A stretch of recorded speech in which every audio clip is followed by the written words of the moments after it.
when you're lying in your bed and you realize, this lumpy ball of whatever you want to call it could be upgraded. Or maybe it's, as you start your morning and you're sitting there on your 8th cup of coffee and you're thinking, yeah, I really need to sleep better. Whenever it happens, just know that Sleep Train, it could have been for years that you've heard us talk about it and you thought we were talking to other people. That's okay. Mattress price wars, same-day delivery, heck, just a comfortable bed to take a siesta. Many different excuses to go there to a Sleep Train location near you and find out what they're all about. Yep. My suggestion is you head into Sleep Train today, particularly if you know, I'm going to be in the market for a mattress of some sort. So head into Sleep Country. You're going to find them in Corvallis and Albany and Eugene and Springfield. And when you go there, say, Bill and Rob from the Wake Up Call sent me. But I'm just not proud to say that necessarily I know them. Sleep Train. Sleep Train. Yeah, you're taking to Sleep Country. You're taking to a better night's rest. Anything but typical. Anything but cliche. Anything but routine. The Wake Up Call on News Radio 1120. KPNW.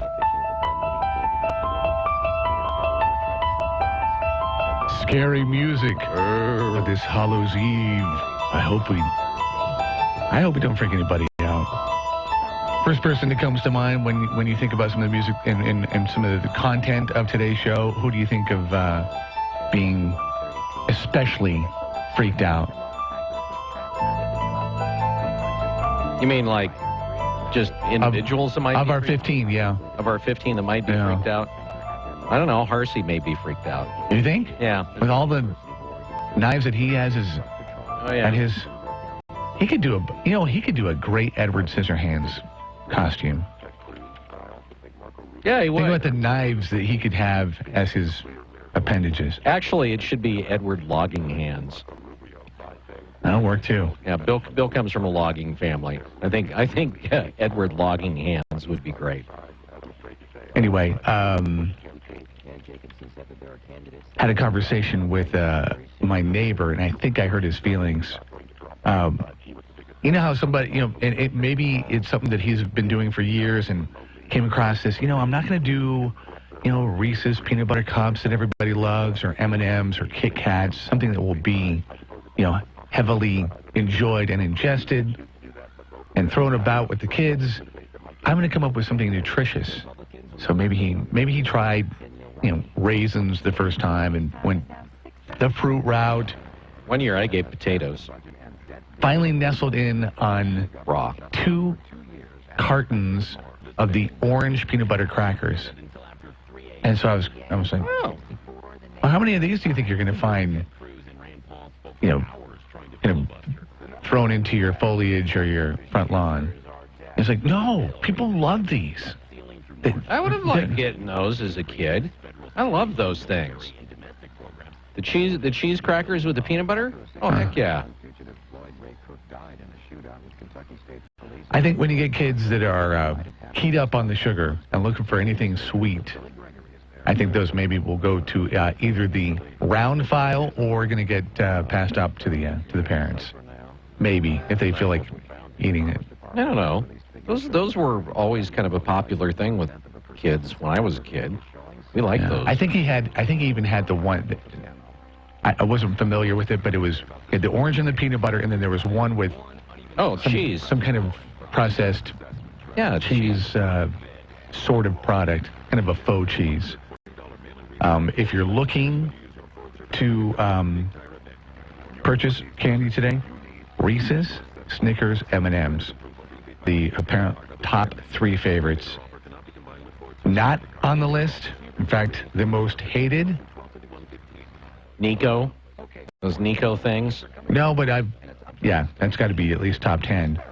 But, licorice, raisins, candy corn, gum, and fruit. Potatoes are close 6. Kids don't like gum anymore?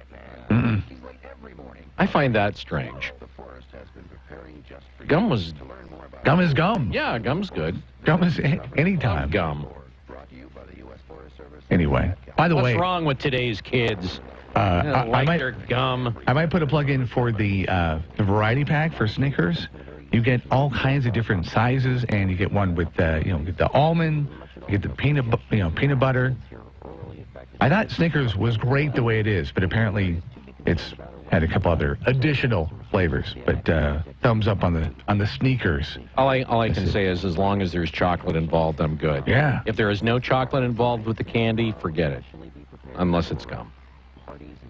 Well, I do like those Planters. The peanut things? Yeah, those Planters peanut things. Those things are awesome. The big artificial orange things? No. The Planters, they're like a candy bar. It's sort of like brittle, peanut brittle. Oh yeah. Those things are awesome. Yeah, those are pretty good. Yeah. All right, we got a break. 11:20 KPNW, talking to Jess Burns, a frequent flyer. Kind of, sort of. Yeah. 55 degrees currently at 11:20 KPNW. Brad's Cottage Grove Chevy GMC. Low prices and award-winning service. U.S. Bank provides custom solutions to help you grow your business. We take care of the heavy lifting so you can concentrate on what's important. Whether you've just started in a friend's apartment. All set. Now, if I could just use your printer. Printer? What printer? But Or opened your first office. we have a printer. There goes the printer. Or if you've recently expanded your office. Check out all the people in line for this printer. Or maybe you've opened a new location. We have so many printers. Or transitioned your business to new ownership. I never want to see another printer again.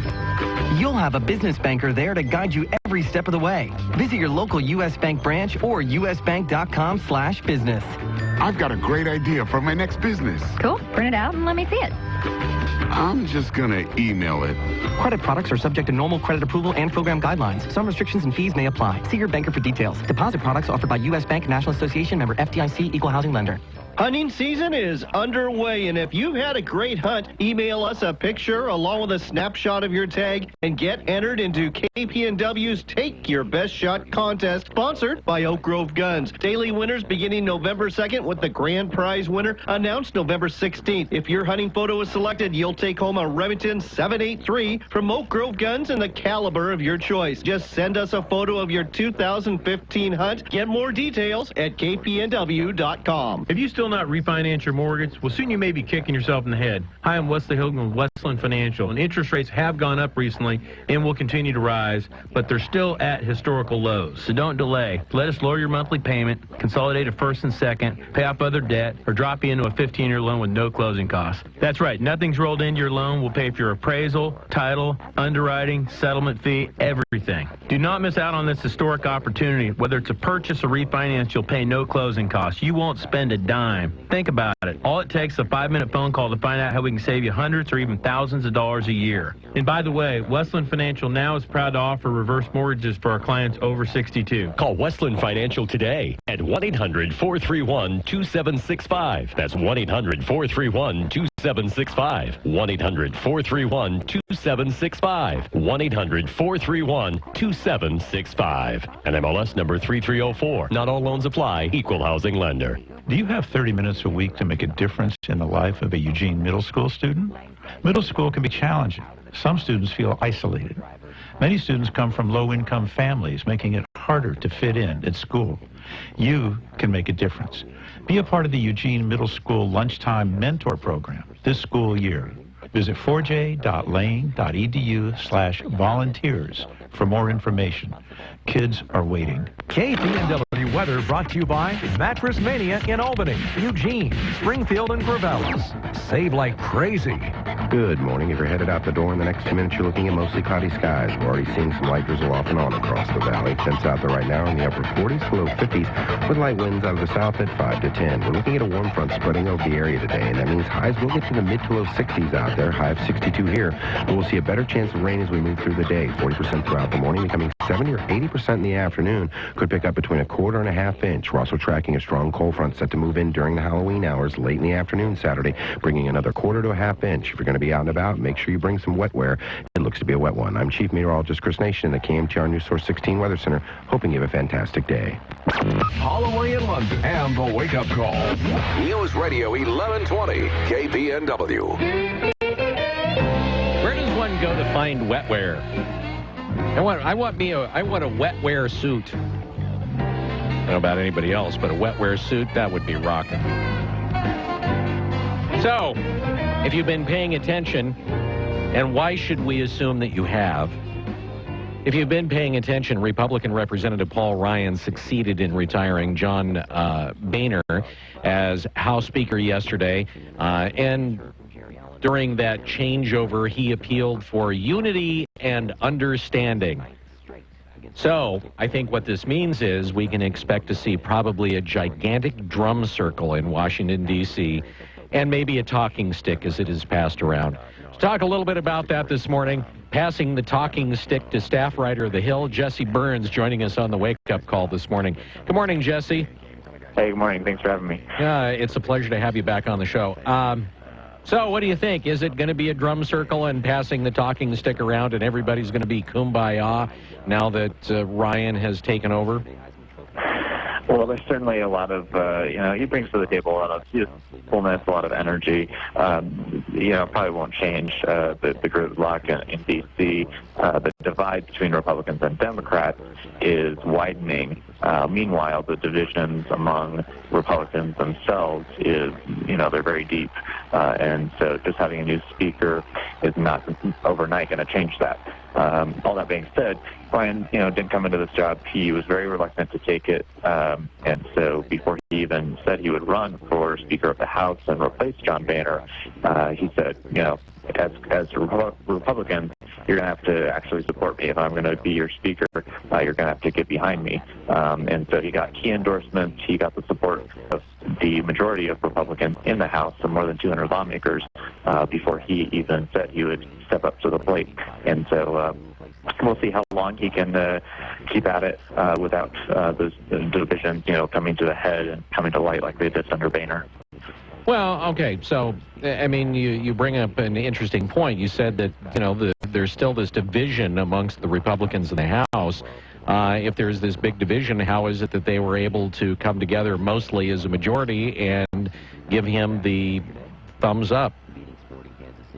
Well, he met, over the course of several weeks, he had a series of meetings with key groups in the House. And so there are several different caucuses or groups of lawmakers. And the one that helped really kind of force Boehner into retirement was the House Freedom Caucus. And that's a group of about 40 really hardline conservatives who had key expectations of Ryan. And so it seems, at least for now, that he has helped kind of mollified those expectations and those requirements of him. And one of the key things that they were asking is that he helped spread kind of power across the conference, across the entire House of Representatives among Republicans, and give other Republican lawmakers a say in kind of what legislation is brought up and what legislation Republicans actually push for in the House. All right, so do you think this is actually going to change, if you will, the direction and the way that business is handled in the House? I mean, are things going to actually start moving, I guess is what I'm saying? Well, or at least in a more expedient manner than they were before. I think, there's a fair argument to say that, and Paul Ryan demonstrated over the summer that he can work with, he worked with the Obama administration to help pass a key trade legislation, a major trade deal for President Obama. And so he has experience working across the aisle and getting major things done. The key issue will be protecting his right flank, protecting himself from conservatives that will then, raise furor over him doing that kind of passing legislation. So it's a double bind in that sense. I do think we'll see a different leadership style, and we've seen it already in the past few weeks, him really reaching out to other lawmakers, even those that might disagree with him to some extent or have a totally different approach to legislation, and to try to pull them into the conversation. And so we'll see if that translates into them, backing him up when it comes time for key votes. What skills do you think, and I'm talking about positively, what positive skills does Ryan have that John Boehner just didn't seem to have? Well, he's definitely much more wonky when it comes to some of these issues like tax policy, when it comes to issues like reforming certain entitlement programs, and so and when it comes to addressing even media, when it comes to addressing the American public, he can speak in much more technical terms, and so that might benefit him. It might hinder him, depending on how you look at it. But there's certainly the belief that he brings a lot of energy and youthfulness to the table, and to some extent, I think that could potentially benefit him and give him a little bit more kind of an upper hand when it comes to going against a lot of these going up on a lot of these issues where Republicans just haven't had momentum in the past, and so that's going to be key for him and for the caucus. Okay. So, of course, as Speaker of the House, you're required to work fairly closely with the President of the United States. What do you think his relationship is going to be with the President compared to his predecessor? Well, President Obama reached out to him this week and congratulated him on the move up. Oh, how nice! Of course, it's important to realize that they ran against each other in 2012 during the presidential race when Paul Ryan was Mitt Romney's running mate. So that being said, it doesn't seem like there's any kind of personal animosity or anything like that between Obama and Paul Ryan. They worked, like I said, very closely together, and it was a major win for President Obama that Paul Ryan pushed for in the trade negotiations and crafting that legislation. So that's something where it seems like they do have some rapport. Obama's only going to be there, for just over a year more, and so depending on how long Paul Ryan's tenure is, it could be a pretty a tenable relationship for the pair over the next year. But of course, it's an election year, so nothing is for certain. All right. Hey, Jesse, thanks for joining us on the Wake Up Call this morning. We appreciate it. Thank you. All right, Jesse Burns, staff writer for The Hill. It is 6:49 News Radio 1120 KPNW. It's going to be so ridiculous. I mean, anytime, but especially when there's an election year label on it, to see everything so calculated, and I mean everything, to the point where all of a sudden people come up to talk to you and say hi. You can't just, he's just coming up to expand his social circle. No, he's coming up to do something to jockey to get in position because he's got to fight for his job again. Yeah, that's got it's like a Hollywood script. Yeah. Everything is just so artificial. Well, I mean, if you want to go to the artificial route, I mean, you can take it even further and say this whole thing was scripted the way that it went. I mean, anymore, don't you get the feeling, though? I mean, it's interesting you mentioned it's like a Hollywood script, Hollywood movie. All of this stuff is scripted. I don't think that there's anybody in Washington, D.C. that does anything from the heart, the head, or spontaneously. It's all right, let's see here. I could do the A, B, or C. Let's send it to the focus group and let's do some auditorium testing. What do you say? And so they go do the auditorium testing, and they take a look at it. It's like, well, most people say that, while they don't like A and C, that B, they can at least somewhat get behind. Okay, so here's what we're going to do. We're going to say we're going to do A and get everybody all wound up, and then do B and look like the hero. I mean, it is. It's so contrived. And I think everything that led up to Ryan's coronation as Speaker of the House, it was all contrived. I mean, all of the different things, suspending the rule, and not suspending the rule, and come on. It's out of the LBJ playbook. By the way, one of our listeners called in, I wish I would have got his name, and talked about a couple of, we were talking about candies that people use, step up and maybe kind of go off the beaten path. Most popular, Reese's, then Snickers and M&M's. He was talking about popcorn balls and caramel apples. used to go trick-or-treating and would go to certain houses to get those luxury items. I don't think I ever got a caramel. I've been to, Halloween parties and been to events where you get a caramel apple. I don't think I was ever handed one trick-or-treating. And I don't know I would have gotten to eat it. I remember getting one. Now I think, don't they have pre-made candied apples that have plastic wrappers on them that you can just give? I think I've seen those. Yeah. I wonder if they're any good. Right. Can't be any worse than some of the candy that you eat. Most of the candy. He also had a little bit of trivia, which I had never heard. And this is seconds after we played it for bumper music. The tubular bells. From what movie? The Omen. Try again. It wasn't The Omen? I thought Tubular Bells was from The Omen. I thought it was from The Exorcist. You might be right. Was actually recorded in the humble abode, it was humble then, of Richard Branson, the virgin billionaire, who I'm sure has much more of a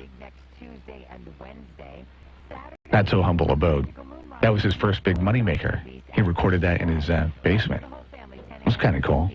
Thanks for the phone call. What is amazing here, I would have figured you just do Tubular Bells and you're going to get something that is just going to come. No, it goes there. Okay, there it is. It is Exorcist. You are correct, sir. Okay. All right, a little wet today, even more wet tomorrow. Be ready for it. Chris Nation in the 8 o'clock hour to chat it up. Let you know, too, where you can go to kind of find refuge with the Halloween events next hour, about a half hour from now, coming up on 1120 KPNW. Men, if you're like me, you appreciate the feeling of a clean, smooth shave from a quality blade. The sort of shave that cuts clean, without the burn. So why are you messing around with generic razors that cost $32 for an 8-pack, when you can shave with Harry's high-quality German-engineered blades for half the price? And if saving money and a clean shave isn't incentive enough, Harry's will give you their starter set, complete with a razor, 3 of their world-famous blades, and shaving cream for just $15. And shipping is always free. We'll also give you $5 off your first order. Our way of saying thank you for trying us. How are we able to save you all this money and still give you the best shave you'll ever enjoy?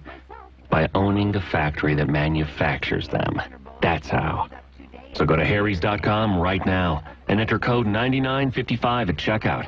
That's harrys.com, code 9955. Hey, Mom, what is that in the living room? Oh, you mean my pole? Your pole? Yep. Honey, your mother has embraced the art of the exotic dance. Oh, boy. What was that website where you found your new job? You know, the one you love so much? EugeneHelpWanted.com? That's it. You said it's the best place to find great local employment. Yeah, they have thousands of local jobs. Well, I am ready to start gigging. Gigging? I need something nearby. I don't like to drive too far at night. Okay, Mom. I can use my phone to find it, right? Of course. Oh, there it is. That was fast. Mom, here's the thing about EugeneHelpWanted.com. What? Well, you can upload your resume for free in just minutes, and really, it's a place for serious job seekers. Well, I am serious, and I am very, very good at this. Here, let me show you. Oh, please, Mom, no. No, Mom. Okay, what does Dad think about all this? Oh, he's my Axeman. Oh, Dad's the Axeman. Albert, we're getting a gig. EugeneHelpWanted.com. Long name, amazing results. Woohoo! I'm Gary Conley with today's Money Minute.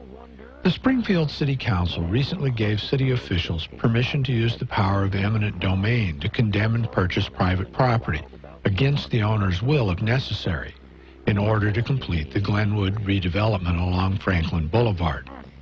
Under the Fifth Amendment to the U.S. Constitution, governments are empowered to do this, but only if it's done for a valid public use and the owner is paid just compensation.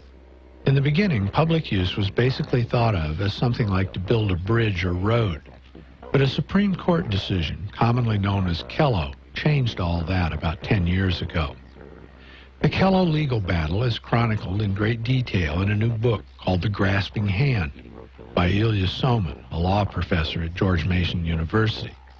But the gist of what the decision did was enable governments to take your property for nearly any purpose fancied by city planners, bureaucrats, or politicians. Here's the nugget.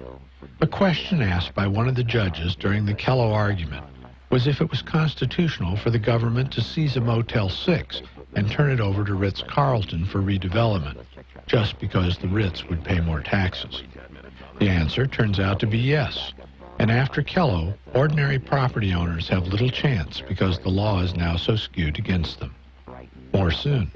I'm Gary Conley, and that's today's Money Minute. This is you over 30 years ago.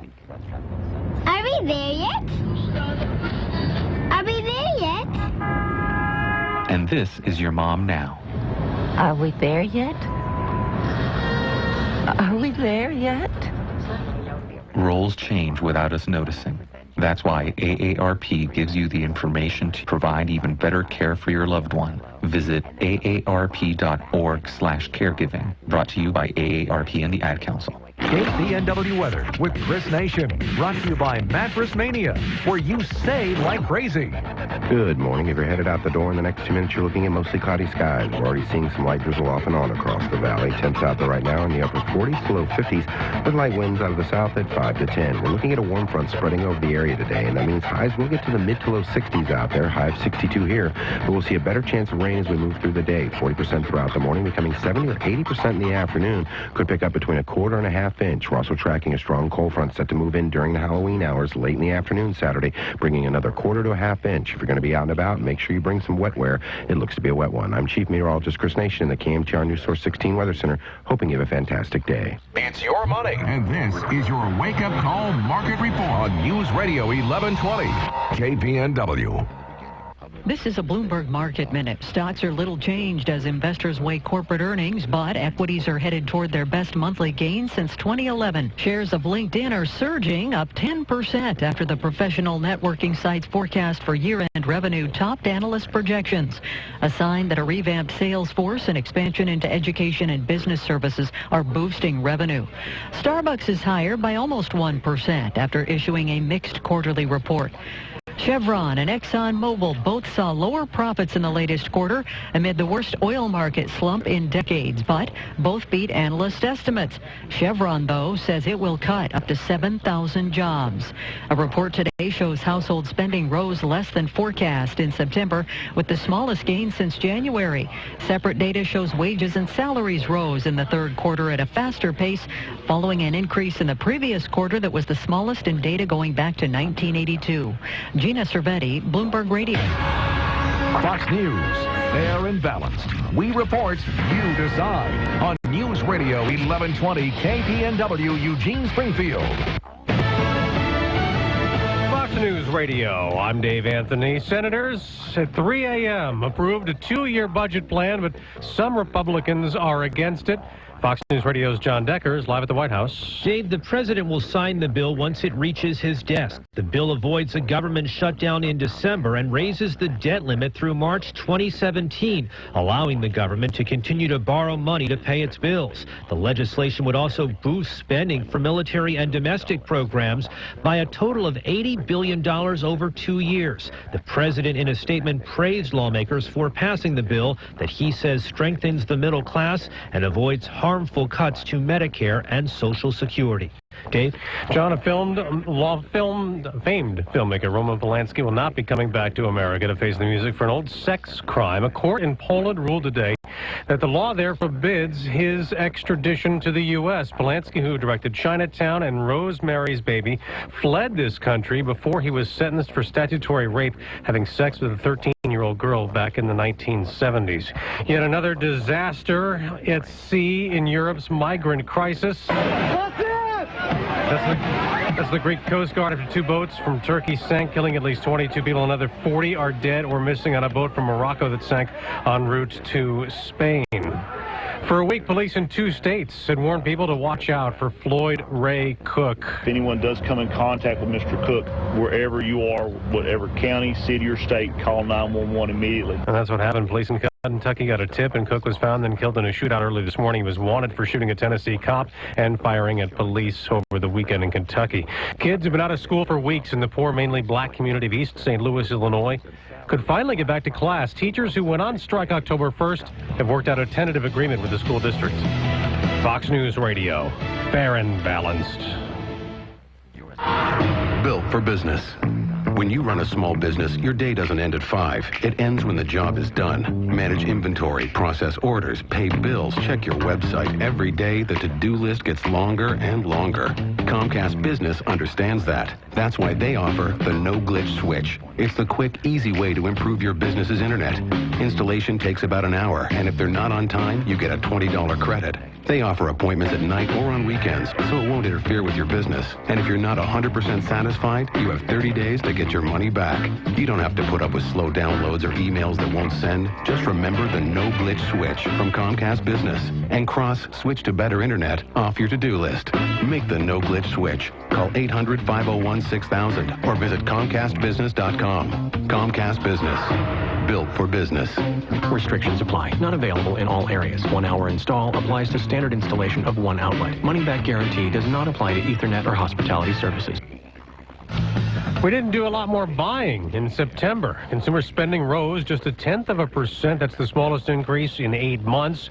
Yet, stocks aren't moving too much. On Wall Street this morning, Fox Business Network's Nicole Petalides live at the New York Stock Exchange. Indeed, stocks are mixed at the moment. We have the Dow and the as well as the S&P 500 slightly lower. The Dow's down about 18 points right now at 17,739. The Nasdaq squeezing out a gain. However, this month, stocks are up roughly 9%. Turns out it's the best monthly action that we have seen in 4 years. So that's some good news there. We are seeing Solar City down about 20% after its quarterly report. Exxon and Chevron down just slightly after they came out with profit that slipped. Deckers, the parent of UGG Boots, that's up 6%, doing well there. And Starbucks hits another all-time high. Dave. Thank you, Nicole. The price of oil is down about 35 cents, closer to $45 a barrel. The price of gas is down a little. AAA's average for regular is at $2.18 a gallon. California is still in a bad drought. And we're about to find out this morning or later today how well people conserved last month. Today's numbers will look at September. The hot summer months went pretty well. In August, Californians reduced water usage by 27%. In July, 31%. Both are above the governor's mandate of 25%. But a handful of suppliers were more than 15 percentage points off their conservation goal then. Local enforcers issued nearly 40,000 warnings and nearly 15,000 penalties, some of which were fines. Since the last numbers came out, the state did settle with one property owner for $35,000 for unauthorized diversion of water and proposed a cease and desist order as well as a fine for another property owner. Jessica Rosenthal, Fox News Radio. The defending Super Bowl champions remain unbeatable. To the end zone. Tom Brady threw 4 touchdown passes, and the Patriots dominated the Dolphins 36-7 on CBS and the NFL Network. New England is now 7-0. I'm Dave Anthony, Fox News Radio.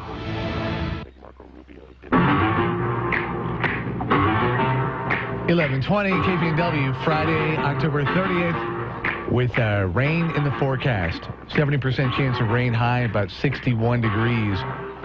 Tomorrow, 65 for the high. Got a 100% chance of rain and breezy conditions. Gust up to 23 miles per hour. Same thing for Sunday, basically.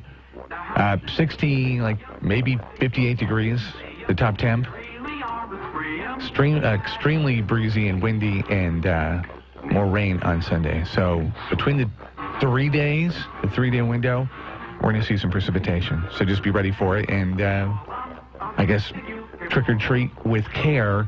We'll give you some ideas coming up later in this hour. And I got to take this opportunity to acknowledge and thank and welcome and just salute the kind and generous, the overly kind and generous people of the world. And you know who you are. People that are always picking up. You think about others before you think about yourself. The servitude is just innate. It's a part of your DNA, and you can't do anything about it. My mom last night was driving, and this was after dark, on a flat tire, although she didn't know it was flat at the time, and apparently it was starting to grind on the rims. Somebody followed her for a while, which is a little bit concerning, but followed her and acknowledged, hey, you need to pull over because you're on a flat tire, and then helped her out by giving her a helping ride. Her change the tire or give her a ride? No. The car is still somewhere in the Stranded Eugene, somewhere. Springfield area. Yeah. But, well, it was nice. I mean, I wonder how many people would just keep going. Or maybe acknowledge, like, hey, you should pull over, and then go about their merry way. But she actually took time out and helped her. And how did she not notice that it was grinding on the rim?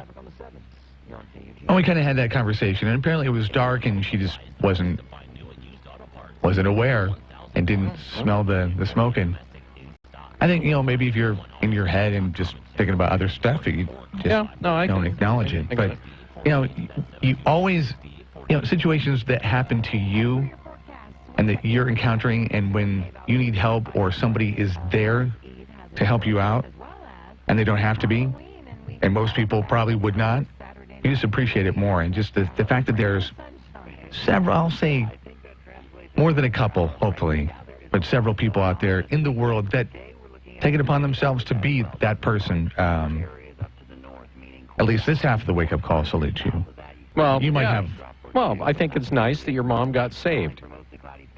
I think that's a positive thing. Yeah. So thanks. So this is the way that I will put it. Thanks for saving Rob's mom. You get a phone call from, and I'm thinking, well, Mom, why didn't you just call me? And apparently she didn't even have time to do that. She didn't know. Well, if you would just give me your phone number, I could have done that. You're so funny that way, Robert. How'd you know she calls me Robert? I just... When she's upset. Yeah? Yeah. Did it just call? Also, this hour, Johnny Cruz, who was had under surgery. Did you talk with him last week? No. Okay. No, he had surgery. Okay, so this is him on the mend. Northwestern Outdoors will talk about things you can do outdoors this weekend for the true Oregonians. You're going to be outdoorsy and stuff. Yeah. It's a good thing. Hey, by the way, you can, just a quick little thing here. We are now officially streaming video live. What? This is the announcement? Yeah, this is the announcement. We're officially streaming video live. So, all you have to do, you go to YouTube, and in the little search bar, you put in KPNW Wake Up Call Live. And you'll see the little thing there. You click on it, and, oh, look. There's a horrible close-up of me. And now I'm switching it to a horrible close-up of Rob. Don't. Yeah. Where's some tape? And there's kind of a long version of both of it. And if you need a soundtrack. See, and this particular shot I love. This is one of those security cam shots.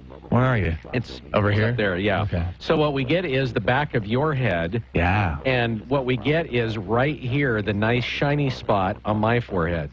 So I've got it's the glisten, it's the moon. Yeah, it's like in comic books where they put the little like white mark to let you know that that's where the light is reflecting off. Yeah, that's it right there. Here's the soundtrack for the stream if you want to check it out. That's very nice. That's very fitting. Yeah.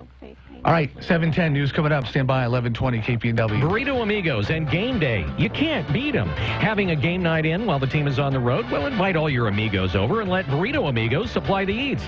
Call in an order, pick it up, and it's party on. On the hot side, I suggest Fire Bites. They're deep-fried jalapeno slices, or treat your guests to cheese-filled jalapenos, pepitas. Or go deep with tacos, taquitos, and nachos. And Burrito Amigos taco salads are so big, everyone can dig in.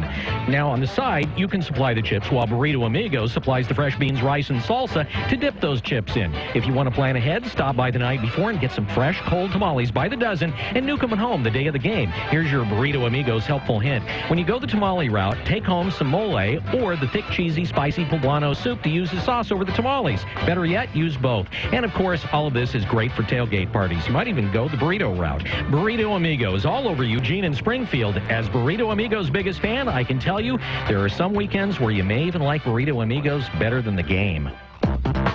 It's time to save at the fall clearance sales event going on right now at the Hertz Car Sales Superstores. The better way to buy a car. Hey folks, Scott Hoysh here from Hertz Car Sales in Eugene.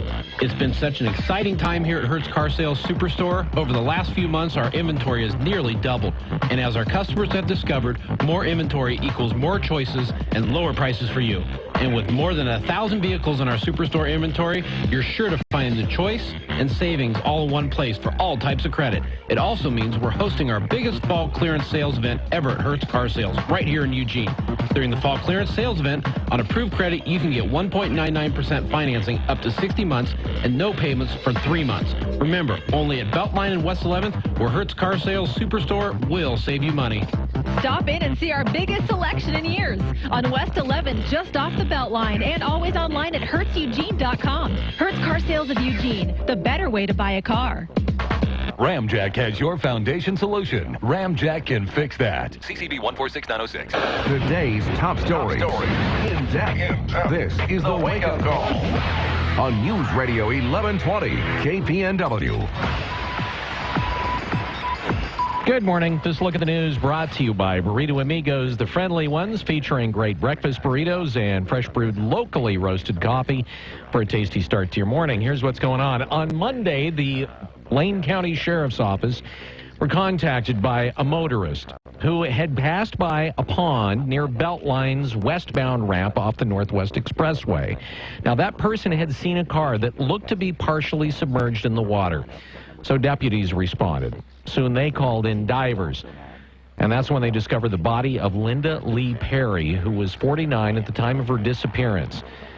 Perry had been missing since 2007. We believe that she exited the freeway while traveling westbound on the Beltline, and there's a slight embankment there for the on-ramp that goes back onto Beltline. I believe she probably hit that, which kind of launched her into and over the guardrail at that point. Detective Sergeant Carl Wilkerson with the Lane County Sheriff's Office says investigators have no reason to suspect foul play and believe it was just a horribly unfortunate accident. If it wasn't for the drought conditions, Linda Perry, who was from Junction City, may never have been found. Well, it's a story that just keeps generating press and lawsuits. Rob Holloway has that story. Former Oregon basketball player Brandon Austin, one of 3 dismissed following a sexual assault allegation in 2014, has filed a lawsuit against the University of Oregon, along with former President Michael Grodfredson and 3 others. Austin is seeking $7.5 million in an 18-page suit claiming personal and professional harm, emotional distress, a lesser chance of playing in the NBA, and loss of income. It was filed by an attorney out of New Jersey and Marianne Dugan, a lawyer here in Eugene. It claims Austin, quote, committed no sexual assault and would open up access to witnesses, previously unredacted reports, and cross-examination that wasn't available to their case. They'll also use the fact that the university's counsel wanted to supposedly enlist Austin's help in the lawsuit by the victim as she sued Oregon and Coach Dana Altman. If you recall, charges were never filed against Austin and his 2 teammates, Dominic Artis and Damian Dodson. By the way, he went to Northwest Florida State College after Oregon, where he won the junior college national title. This case still making lawyers a lot of money. Bill? Yesterday morning, we reported on the wake-up call that O'Hara Catholic School in West Eugene had closed its doors after 14 teachers had called in with a stomach flu. Well, apparently wasn't the flu. It was instead norovirus. The nasty bug is amazingly contagious, causing symptoms ranging from stomach cramps to diarrhea and vomiting. Fortunately, it passes after about 24 to 48 hours. Today, the school is still closed as custodians, with aid from the county health department, thoroughly disinfect the school with bleach. The virus can live on surfaces for up to 6 months. It's expected that students will be able to return to class sometime next week, although officials are not sure what day. A collision between a motorcycle and a full-size pickup on Highway 99 near East Saginaw Road early yesterday afternoon sent one man to Riverbend Hospital by life flight. Upon our arrival, we found the motorcyclist laying in front of the pickup with serious injuries. He was packaged and taken to the Delight Valley station there in Saginaw and flown from there to Riverbend Hospital for treatment. South Lane Fire and Rescue Division Chief Joe Roddy says the driver of the truck was uninjured and the Oregon State Police are investigating. Speaking of police, Eugene police are looking for your help after a stabbing last weekend at the Blind Pig on Roosevelt Boulevard. Officers responded to the tavern around 12:31 a.m. Saturday. When our officers arrived, they observed the 51-year-old male victim bleeding from his neck and a laceration to his arm. We received information that the victim was stabbed by an unknown suspect during a dispute, and the suspect then fled with another male subject. Pictures of the suspects are posted on the Eugene Police Facebook and Twitter pages, and John Hankmeyer with the Eugene Police Department says any information regarding the assault would be appreciated. The injuries sustained by the victim were considered non-life-threatening. Lane County Commissioner Sid Lycan appeared to be running unopposed in the Republican primary for Secretary of State. Well, big change. One of the more well-known names in Oregon Republican politics announced yesterday he's running. Former gubernatorial candidate and state representative Dennis Richardson is running, and the reason seems to be outrage. Watching absolutely nothing be done about the scandal that led to the downfall of Governor Kitzhaber, and there's been no Secretary of State audit of Cover Oregon with over $200 million of money wasted. There's been no audit of the CRC Bridge project, which was also like $150 to $200 million. The DHS modernization IT project wasted $70 million. Richardson ran unsuccessfully against former Governor John Kitzhaber, who resigned in shame a short time after being sworn into office for his fourth term. The campaign then hinged mostly on two heavily Democratic strongholds, Multnomah and Lane County. They both swung the vote in Kitzhaber's direction. KPNW asked Richardson if he believes partisan politics will matter as much this go around. No one wants there to be fraud, waste of assets, or abuse of power, and that's what's taking place. And so I believe that the majority of voters are going to say, Dennis Richardson has shown he can be trusted. He doesn't have to be governor. Social issues aren't the issue. As to his primary opponent, Lane Commissioner Sid Lycan. Well, I think the commissioner's a great guy. And so it's not at all about personalities. It's about experience and ability. Richardson believes his resume as a state representative and co-chair of the Ways and Means Committee and the architect of the state budget, and having been a lawyer for 30 years, will push him over the top. So, certified great guy, Lane County Commissioner Sid Lycan now has a Republican opponent in his bid for Secretary of State. I don't think this is Sid Lycan, Dennis Richardson. First of all, I have a unique perspective here. I'm not a Salem insider. I come from a perspective of 15 years of executive experience, which is really what the Secretary of State's office is. It's an executive-level position. Lycan believes that being a county-level executive is comparable to the Secretary of State's position. We handle elections. We have a finance and performance auditor. We're the keeper of the records here in Lane County. I mean, those are things that, to me, transcend quite well to the Secretary of State's office, along with the fact that they oversee the corporations division, which is a key area that can really come in place when it comes to economic development. One distinct advantage Richardson has, at least early in the game, is statewide name recognition. Lycan believes to overcome that. It's going to come down to pulling together connections he's made around the state in his capacity as a county commissioner, along with crafting a positive message and creating a good organization. I'm immediately an underdog, but, serving as mayor of Springfield for as long as I did, kind of used to it. And we were an underdog in a lot of different ways, whether it's trying to build a new municipal jail, or whether Pete South was ever going to come to Springfield. I mean, kind of used to it. And so I'm looking forward just to having the conversation with the people we talk to around the state. Lycan believes the voters will have a very clear choice in the primaries and the differences between the two candidates. Investigators say a man who was shot and killed by police along I-5 in Salem Wednesday night had pointed a loaded gun at a state trooper. The Marion County Sheriff's Office yesterday identified that man as 36-year-old Jasper Levi Adams of Grants Pass. Authorities say a trooper tried to stop Adams south of Woodburn, and he fled. The pursuit came to a stop off the roadway south of Salem. When troopers moved in to arrest the driver, authorities say he pointed a gun at them. Senior Trooper Jason Parizo fired one shot that killed Adams instantly. He's been with the state police for 13 years. Speaking of shootouts and police chases, a wild police shootout with a wanted fugitive. Brad Ford says it started in Seaside. Police started pursuing wanted fugitive Andrew DeHart in Seaside. He drove east on Highway 26 toward Portland and started shooting at police over about 17 miles. It's an undisclosed number of shots at this time. Obviously, there's a lot of roadside evidence across that distance. Sergeant Bob Ray says officers further down the road got out of their police cars and fired at DeHart's truck as he approached, causing him to crash. He was a dangerous man. He was no stranger to law enforcement. He'd been arrested over 24 times previous to that. DeHart was critically injured and taken to a Portland hospital. None of the officers was injured. I'm Brad Ford, KPNW. The Oregon Health Authority confirmed that a 16-year-old Crook County girl has bubonic plague. They think the girl picked up the disease from a flea bite during a hunting trip near Heppner in the middle of October. She came down sick 5 days later and is in intensive care at a Bend hospital. Bubonic plague is carried by rodents and their fleas. If you detect it early enough, it's treatable with antibiotics. They've had 8 human cases of bubonic plague here in the United States, or make that in Oregon, since 1995. Fortunately, none of those cases has been fatal. Well, Oregon Fish and Wildlife is recommending that the gray wolf be removed from the endangered species list in Oregon.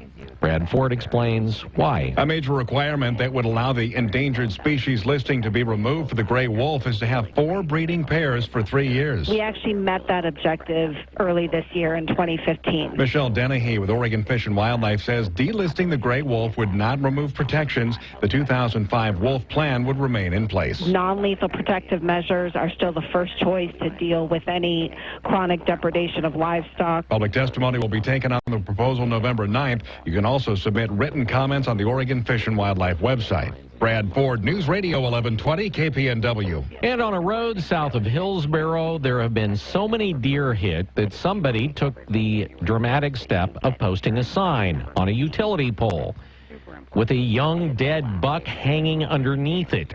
The sign reads, "Slow down, number 12 this year," indicating the number of deer killed. Drivers say it's just a little bit, well, dramatic. I definitely think it's a little too much. I certainly think there's a different way to prove a point, and I think this is kind of going overboard. The Washington County Sheriff's Office is trying to figure out who put up the sign, especially the deer, which is going to be taken down by county road crews.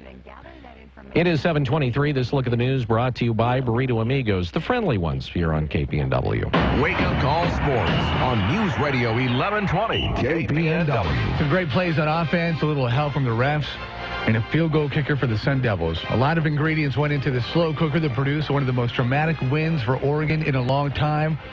It was a matchup, well, pretty even. ASU had 10 plays of at least 20 yards. The Ducks, 9.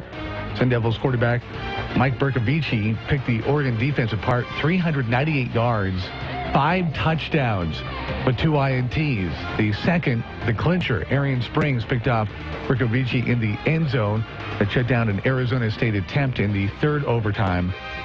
Hard not to acknowledge a drop pass from Darren Carrington that would have led to a touchdown, and 3 missed field goals from ASU kicker Zane Gonzalez.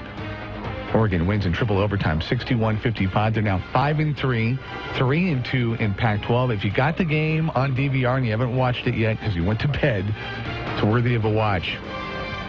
Injury scare report: defensive tackle DeForest Buckner left the field for a while, but returned in the second half with his hand heavily wrapped. Let's hope that's not serious. In another college football game last night, TCU slapped West Virginia 40-10. TCU quarterback and Heisman hopeful Trayvon Boykin, 4 touchdowns, 388 yards. NFL, the New England Patriots beat the Miami Dolphins handedly, 36-7. New England's Tom Brady, 4 touchdowns. Jeb Bush's fantasy team got no touchdowns from Miami quarterback Ryan Tannehill, but 1 from Rob Gronkowski. Game 3 of the World Series tonight, the Mets trying to get back into it at home, 2 games down to the Royals. Wake Up Call Sports on KPNW, brought to you by Wetlands on Garfield in Eugene, your West Side neighborhood sports headquarters and pub at 7:25. Weather every 10 minutes during the Wake Up Call. Count on it. News Radio 1120 KPNW. Good morning. If you're headed out the door in the next few minutes, you're looking at mostly cloudy skies. We're already seeing some light drizzle off and on across the valley. Temps out there right now in the upper 40s to low 50s, with light winds out of the south at 5 to 10. We're looking at a warm front spreading over the area today, and that means highs will get to the mid to low 60s out there. High of 62 here. But we'll see a better chance of rain as we move through the day. 40% throughout the morning, becoming 70 or 80% in the afternoon. Could pick up between a quarter 1/4 inch. We're also tracking a strong cold front set to move in during the Halloween hours late in the afternoon Saturday, bringing another 1/4 to 1/2 inch. If you're going to be out and about, make sure you bring some wet wear. It looks to be a wet one. I'm Chief Meteorologist Chris Nation in the KMTR News Source 16 Weather Center, hoping you have a fantastic day. Hi, everybody. This is Don Essig with today's Motivational Minute, brought to you by Builders Electric, providing smart electrical service since 1960. Of all the words the famous author Kipling wrote, probably none were as profound as what he wrote about words themselves. And he said, words are the most powerful drug used by mankind. Are you aware that it's the words we say and hear that control all of our emotions and behaviors? Kind words make us feel good. Negative words make us angry or sick.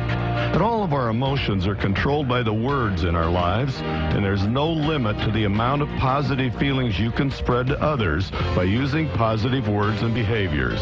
Hey, it's a free high with only positive side effects.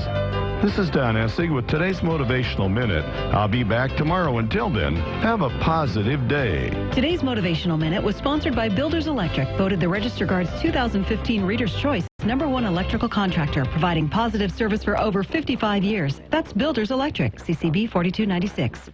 Take your classic hot rod, muscle car, or modern ride to a whole new level. Metalworks has all of your high-performance parts on-site at guaranteed low prices. Metalworks' expert know-how will help you down the road. Check out our latest dream rides from around the globe at metalworksclassics.com. We're off West 11th at 1045 Aerosmith Street in Eugene. Trucks, performance, classic restoration, Metalworks. Rebuild your dream. Are you putting your money into an IRA, pension, or 401k? Then I hope you're prepared to lose 30, 40, 50% or more of your retirement savings, because it's not a question of if the market crashes again. It's a question of when. It's going to happen. Did you know there is a way you can protect and grow your wealth safely and predictably every single year?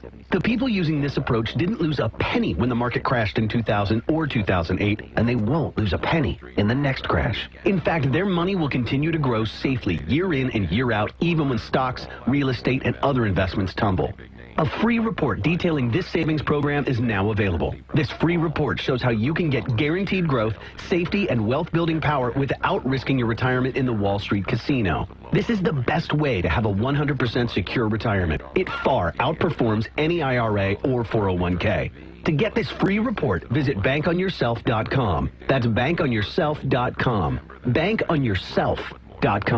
Northwest Burger inside the 5th Street Market features burgers so amazing they're an experience all their own. Freshly ground meat, local produce combined with the creativity of local chef Garrett Kirsch make for a burger experience like no other. You will get mouth-watering goodness in every single bite. Check out their new menu and photos on Facebook. Northwest Burger is located in the 5th Street Market, Eugene, the official burger of the Wake Up Call. Northwest Burgers. This is your wake-up call. It's like no cheese I've ever tasted. News Radio 1120, KPNW.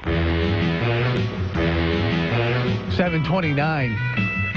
So if you heard the Chris Nation forecast, I don't think it's as dire as it was a couple of days ago, as he was thinking about the precipitation being measured in inches. Still going to be a lot of rain, though, and I think it's going to prompt a lot of people to come up with some alternatives. So we've kind of taken a couple of steps to maybe help you do that.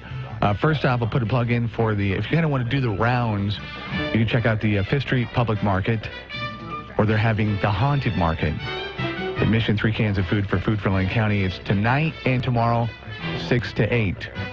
If you want to head to, of course, Valley River Center, the home of the Kids Club, you can do that as well, where Diana is at, right? I mean, this is so great because you wanted to kind of get the feel of the mall, and so you actually went there at 7:30 to talk about the mall while you were at the mall. So we appreciate that, Diana. Well, you're welcome. I wanted to be here in the dark so I could realize what it's going to be like tomorrow night in the dark. Right, yeah. So what times do things get underway? Well, we're inviting folks in at 6 o'clock tomorrow night, so our retailers will be ready at their storefronts from 6 to 8 p.m. for all those trick-or-treaters. What's on the schedule? Well, it's really going to be just a huge serpentine. There'll be probably 1,500 to 2,000 kiddos and their families here. And our merchants love it. They dress up, and then they stand at their storefronts, and they greet the kids, and they just work their way around the mall. Orange Julius gives Orange Julius samples for their treats, so that's kind of a fun one. What should kids bring? I mean, if you're a parent thinking, okay, I need to bring something to kind of help, aside from, something to hold everything, anything else that you can think of? No, not really. I mean, it's just going to be an easy deal. It's crowded, and you just have to kind of prepare for a slow-moving experience. But just great costumes, and what we find every year is families come together and they dress up together, which is really kind of a fun thing to see, that it's a family event. The only thing we ask is that parents don't wear masks, and that's because for the safety of the children, we want the kids to be able to see their parents, so we don't permit adult masks. Probably. What about burqas? Do you allow burqas? Allow burqas? Yeah. Do you allow burqas? Well, I don't know. We just are looking forward to having a great crowd here, and family experience. I think the weather forecast is looking a little soggy, so good to know that, you'll be inside. Once you get here, you'll be dry. And what, I guess we should talk about the cost, if any cost? Oh, there's no cost, of course. Okay. No. And actually, Texas Roadhouse team's going to be inside the mall with a table kind of at the JCPenney's Cafe Aroma entrance, and they're going to be giving out some trick-or-treat bags and some goodies at the entrance of the mall and greeting folks as they arrive, although you can, of course, enter at any of the main doors and start your experience. If you're talking about 1,500 to 2,000 people, maybe even more with the weather the way it's going to be not cooperating, I mean, if you get there at 7:30, is there going to be anything left for you? I would suggest coming at 6 because there's no guarantee. The merchants plan for about 1,500, but they typically will run out of candy. So I'd say if you're going to trick-or-treat at Valley River Center, come after dinner and be here about 6 o'clock. All right, so if I go to the movie theater, will they give me, movie tickets? Well, I don't know. They might. What about the pretzel place? Do I get free pretzels? Or a new pair of shoes at Macy's? I mean, you just never know. Work it, and we'll say that we know you. Yeah. That may not help you. What about Cinnabon? Are they giving away, anything? Ooh. They might. Those that have food often do. So maybe you give those free little packets of that white stuff that you cover your cinnamon bun. The frosting goo? Yeah, I love that stuff. Right, get a sugar high for sure. Yeah. Yeah. So. All right, Diane, we should I guess kind of talk about why you really are there this morning. What's going on behind the scenes? Well, just right after Halloween, we start setting up the big house for holiday because Santa will be in center court next Saturday, a week from this Saturday, I should say, on the 7th. And it takes a long time to get this place ready. So this morning we were doing some preliminary work so that the elves can work in the night all next week to get the place ready for Santa's arrival. So are the elves union? Of course his elves are union. He's very fair to his elves. Okay, well, I was just wondering as if you they would were hope union you would be. or... Yeah. All right. Yeah, hopefully with no protesters during this time of year. You can probably smell the Cinnabon there at 7:34 at Valley River Center. So Absolutely. Grab a cup of coffee, have a Cinnabon, and take a walk. It's a great time to be in the mall and get some exercise. We unlock the doors at 6 a.m. every day. Yeah, I knew that. And as a matter of fact, I was just going to say, be careful. You'll get knocked over by somebody in their 80s. Well, yes, our mall walkers are very serious people, and it's really, it's their mall in the morning, and they do move pretty fast. You got to watch out. Serious business, of course. Yeah. Diana, thanks. Thank you guys for helping us out, and we know tomorrow's going to be soggy all around town, and we just want people to be safe and have a great family experience. Yeah, as we get closer to the moment, we'll talk about breakfast with Santa. Oh, let's do. That'd be great. All right. Happy Halloween. Thanks. You guys too. All right. That's Diana with the VRC, and Colette with the city of Eugene has some pretty cool things going on. Colette, welcome to the show. Oh, thank you so much for having me. So this is a great venue. As we just were there last weekend for the ballet, I was thinking, oh, this is going to be perfect because the weather is going to be a little wet, and you have something going on at the Holt Center. Yeah, so we have All Hallows Eugene, and we have a free kids activity center from 3 to 6 p.m. in the Holt Center. We have a kid craft project provided by Mecca, and there's creatures of the night that fly that kids will be able to create. We have Halloween performances with Flex Studios and a surprise spooky performance. And we have a Red Wagon Creamery ice cream social, 4:15 to 4:45, after the screening of Paranorman, a jack-o'-lantern display, and more. So 3 to 6 p.m., come on down to the Holt Center. I saw a thing on the website that seemed a little spendy for, so I'm not sure about the tickets for the Paranorman. Do those tickets, are there admission for the movie? There is admission for the movie, and it's recommended that it's for kids 10 and up. It's an awesome 3D stop-motion animated horror comedy, perfect for those kind of older middle school age kids to come on out at 2 p.m. And then it gets out, and there's all the offerings, free offerings in the Holt Center afterwards. How much is the movie? The movie is $20 with some half-off tickets also, so 10 to 20. $20 per ticket? Mm-hmm. Okay. All right.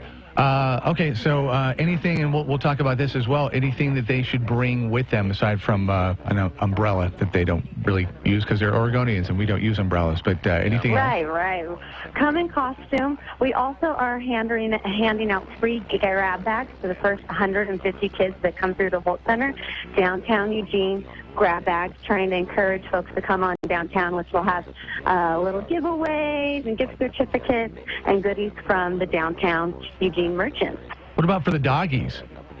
Oh, the doggies, yes. So at 3:30, registration opens, and we're having a pet parade outside of the Holt Center, our first ever Halloween pet parade, and that is free to participate. Of course, donations will be accepted, and they'll go to Green Hill Humane Society, Lovable Dog Rescue, and Northwest Dog Project. So we are expecting lots of fun costumes, hoping to see not only our dogs out there, but you never know. We might get some goats, and there's been a bunny that's shown up to other pet parades, so hoping to have a full animal menagerie.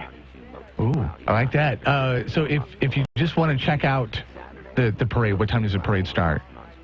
The parade starts at 4 o'clock. 4 to 4:30 is the pet parade, but we also have a kids' costume parade. What is that? That leaves from the Holt Center, and that's at 5 p.m. So wait. So if you want to head downtown, I'd say come on down 3 p.m. You can check out the pet parade at 4.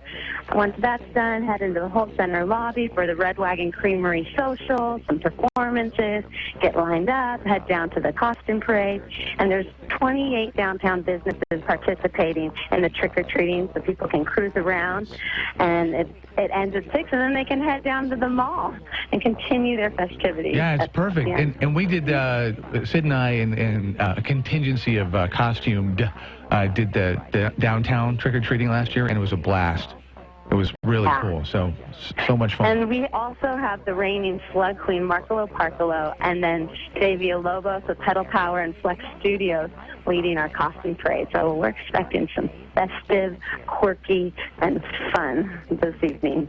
Tomorrow evening. I'm ready. See, I'm ready tonight for it already. Is this the first year that you guys have done this at the Holt Center? This is the first year we've done it at the Holt Center. So this is the second annual All Hallows Eugene, and it's an event that we think is going to become a beloved, fun holiday event. So looking forward to having more of them. Colette, thanks so much for the time. Good luck with this event. Thanks for taking time out to talk about it. Yeah, you're welcome. Well, we hope to see lots of folks out there, and thanks for giving me a chance to chat. Yeah, you bet. Happy Halloween. Yeah, happy Halloween. Take care. All right, you too. Colette with the City of Eugene. And, again, that's happening Holt Center and beyond. A lot of stuff going on. So there you go. All right, outdoor stuff. Johnny has that covered from Northwestern Outdoors. He's going to join the show next. It's the latest wake-up call market news. This is the KPNW Business Report. This is a Bloomberg Market Minute. Stocks are little changed to mixed as investors weigh corporate earnings, but equities are headed toward their best monthly gain since 2011. The Dow right now is down about 15 points at 17,739. The S&P 500 is lower by 4, and the Nasdaq is little changed. Shares of LinkedIn are up almost 12% after the professional networking site's forecast for year-end revenue topped analyst forecasts. This is a sign that a revamped sales force and expansion expansion into education and business services are boosting revenue at LinkedIn. And shares of Starbucks are up 1%, even as the coffee chain giant issued a mixed quarterly report. Chevron and ExxonMobil both had lower profits in the latest quarter amid the worst oil market slump in decades. Both of those companies beat analyst estimates. However, Chevron said that it would cut up to 7,000 jobs. Crude this morning is down about 0.7%, just under $46 a barrel. Gina Cervetti, Bloomberg Radio. Tune in to Real Estate Today, weekdays at 5:30 p.m. I'm Bob Nelson, co-host of Real Estate Today. Kurt Large and Evergreen Roofing is my go-to company if I need to understand a roofing system, how to maintain the roof, should it be replaced, and if it is to be replaced, what should be done. He is absolutely the expert's expert. Evergreen Roofing is my go-to company. To find out more about Evergreen Roofing, just go to their website, evergreenroofing.com. U.S. Bank provides custom solutions to help you grow your business. We take care of the heavy lifting so you can concentrate on what's important. Whether you've just started in a friend's apartment. All set. Now, if I could just use your printer. Printer? What printer? But... Or opened your first office. We have a printer. There goes the printer. Or if you've recently expanded your office. Check out all the people in line for this printer.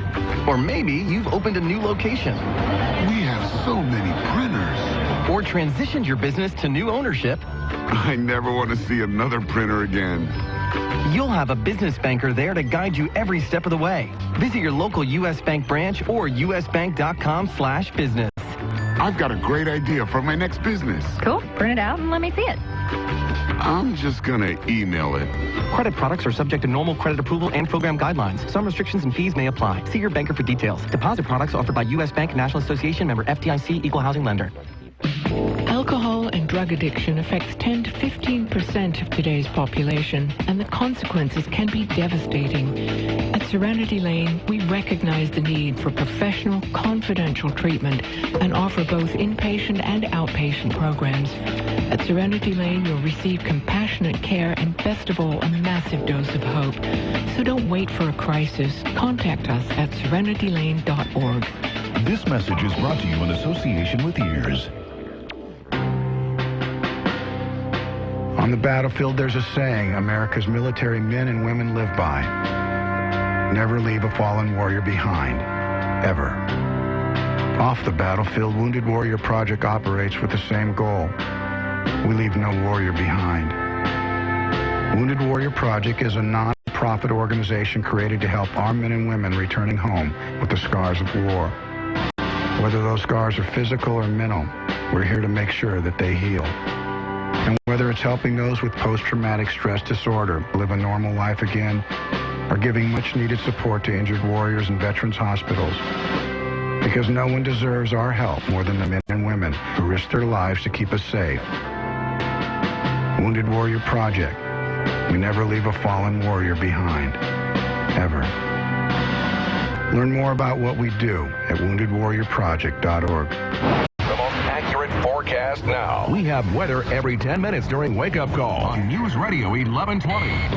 KPNW. Good morning. If you're headed out the door in the next 2 minutes, you're looking at mostly cloudy skies. We're already seeing some light drizzle off and on across the valley. Temps out there right now in the upper 40s to low 50s with light winds out of the south at 5 to 10. We're looking at a warm front spreading over the area today, and that means we'll get to the mid to low 60s out there, high of 62 here, but we'll see a better chance of rain as we move through the day. 40% throughout the morning, becoming 70 or 80% in the afternoon.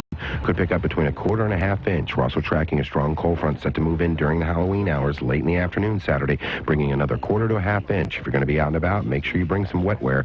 It looks to be a wet one. I'm Chief Meteorologist Chris Nation in the KMTR News Source 16 Weather Center, hoping you have a fantastic day. The Wake Up Call. To be honest, I've never seen such dysfunction. With Holloway in London. On News Radio 1120, KPNW.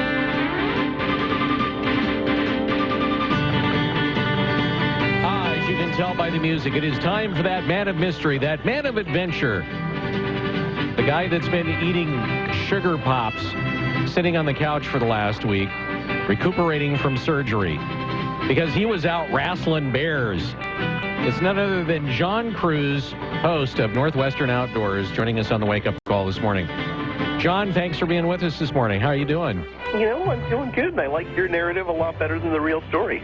All right. So before we go any further, we just started doing a live stream, a video stream of the show. Nice. And so if you want to actually go and watch a live stream of the show, and I've got to tell you, the excitement here in the studio and all the things going on, why wouldn't you?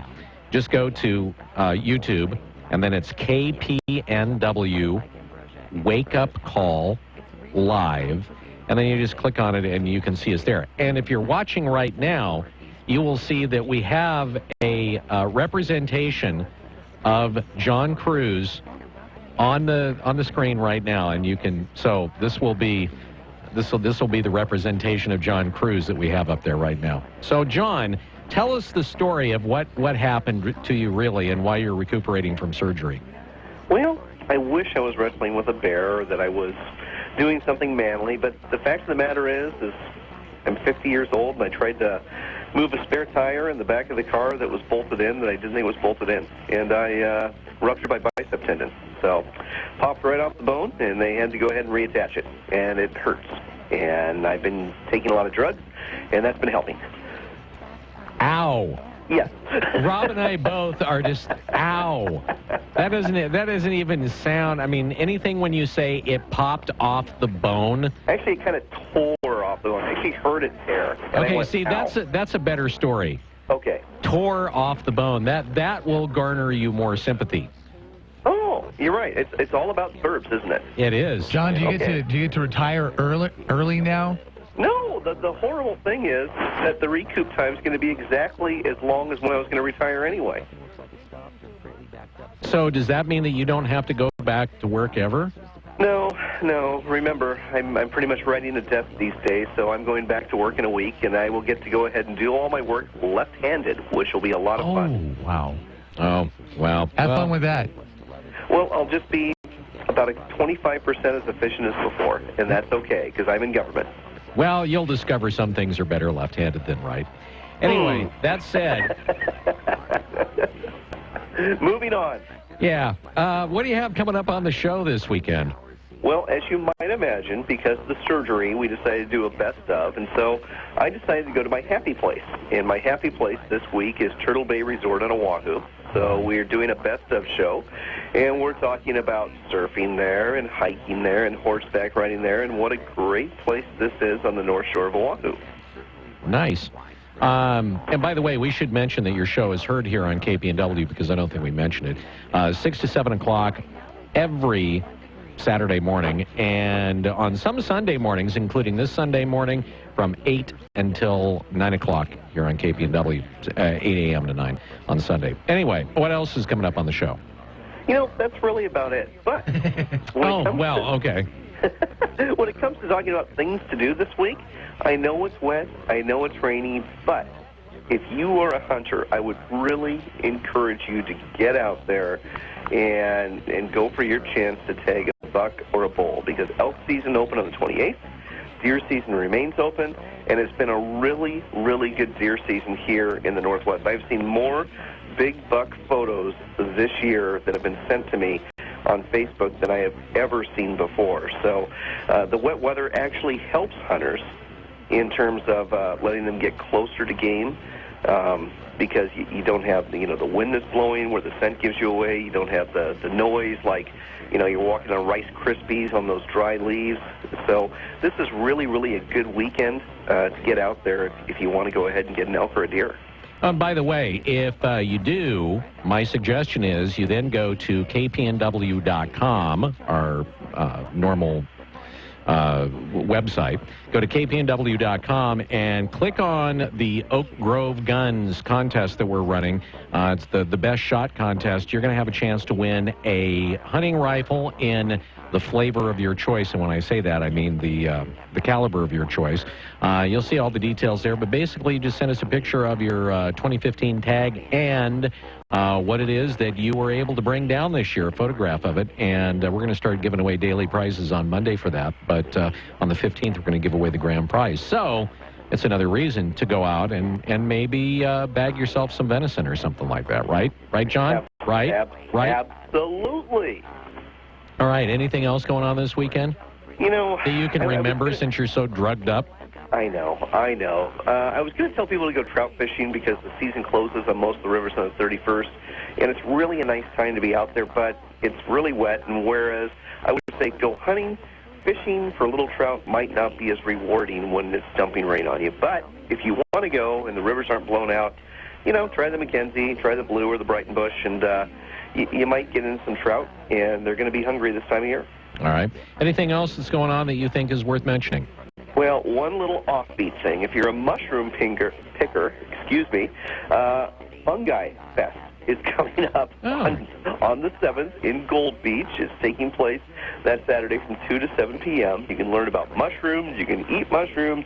You'll learn how to cook mushroom pasta dishes and drink and dance the day away at Fungi Fest. See, I think you'd have more takers, but we just had our own event here in Eugene. Or there'd be a mass exodus going to Gold Beach, but I think we just kind of quenched the fungi thirst. The shroom, yeah. It's possible. Yeah.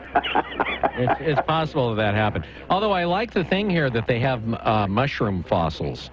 Absolutely. I've never even heard of mushroom fossils. No, neither have I. That's why I noticed that they have mushroom fossils. You brought it up and like, oh, well, we'll have to go over there for that. And mushroom handmade jewelry, which you can't help but wonder, doesn't that decompose? So, I don't know. It might be worth the trip just to see the mushroom jewelry and the mushroom fossils. Well, maybe it's the mushroom fossils that they make into the mushroom jewelry. Ooh, that's why you're smart, Bill. Yeah. All right. Well, good luck with the recuperation after having almost every single muscle in your body torn off the bone and having to be carted around in a bucket because you can't move. So good luck on the recuperation there, John. Thanks, Bill. You're quite the cheerleader, and I really appreciate you. Oh, man. That's what I'm here for. All right, we will talk to you next week, gentlemen. Sounds good. John Cruz, host of Northwestern Outdoors, who now makes his exit from the screen because he's gone. You'll hear him 6 to 7 o'clock on KPNW this coming Saturday morning. Anyway, more show coming up in the 8 o'clock hour. We don't know exactly what we're doing, but we can tell you that there's going to be something there. It's going to be good. Yeah. I'm thinking we may need to contact Mr. Nation and find out more about this storm. Oh, do you think that? I think that. Okay. That's what I'm thinking. All right? We'll see if we can reach him. Coming up, 7:53, wet and 55 degrees. To me, Fearless is embracing what's next, along with your laugh lines.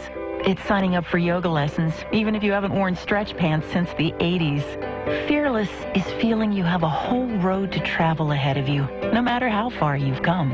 Fearless is knowing Regents Blue Cross Blue Shield is there, protecting you with the power of a card that opens doors to the best hospitals and medical centers in all 50 states. Regents Blue Cross Blue Shield. Live fearless. Most car commercials say, hurry, the savings ends soon. But the savings at your Northwest Toyota dealer are just the beginning. Save right now with 0% financing on 13 new dependable Toyota models, like the techno-rich Corolla, adventurous RAV4, and best-selling Camry. Then save for 2 years with Toyota Care no-cost scheduled service and roadside assistance. And keep saving down the road with Toyota's leading gas mileage and legendary resale value. With 0% financing on 13 new Toyota models, where will you go? Visit your Northwest Toyota dealer for great deals on a huge selection of Toyota models. With 0% financing and 2 years of no-cost service, the savings don't end soon. At your Northwest Toyota dealer.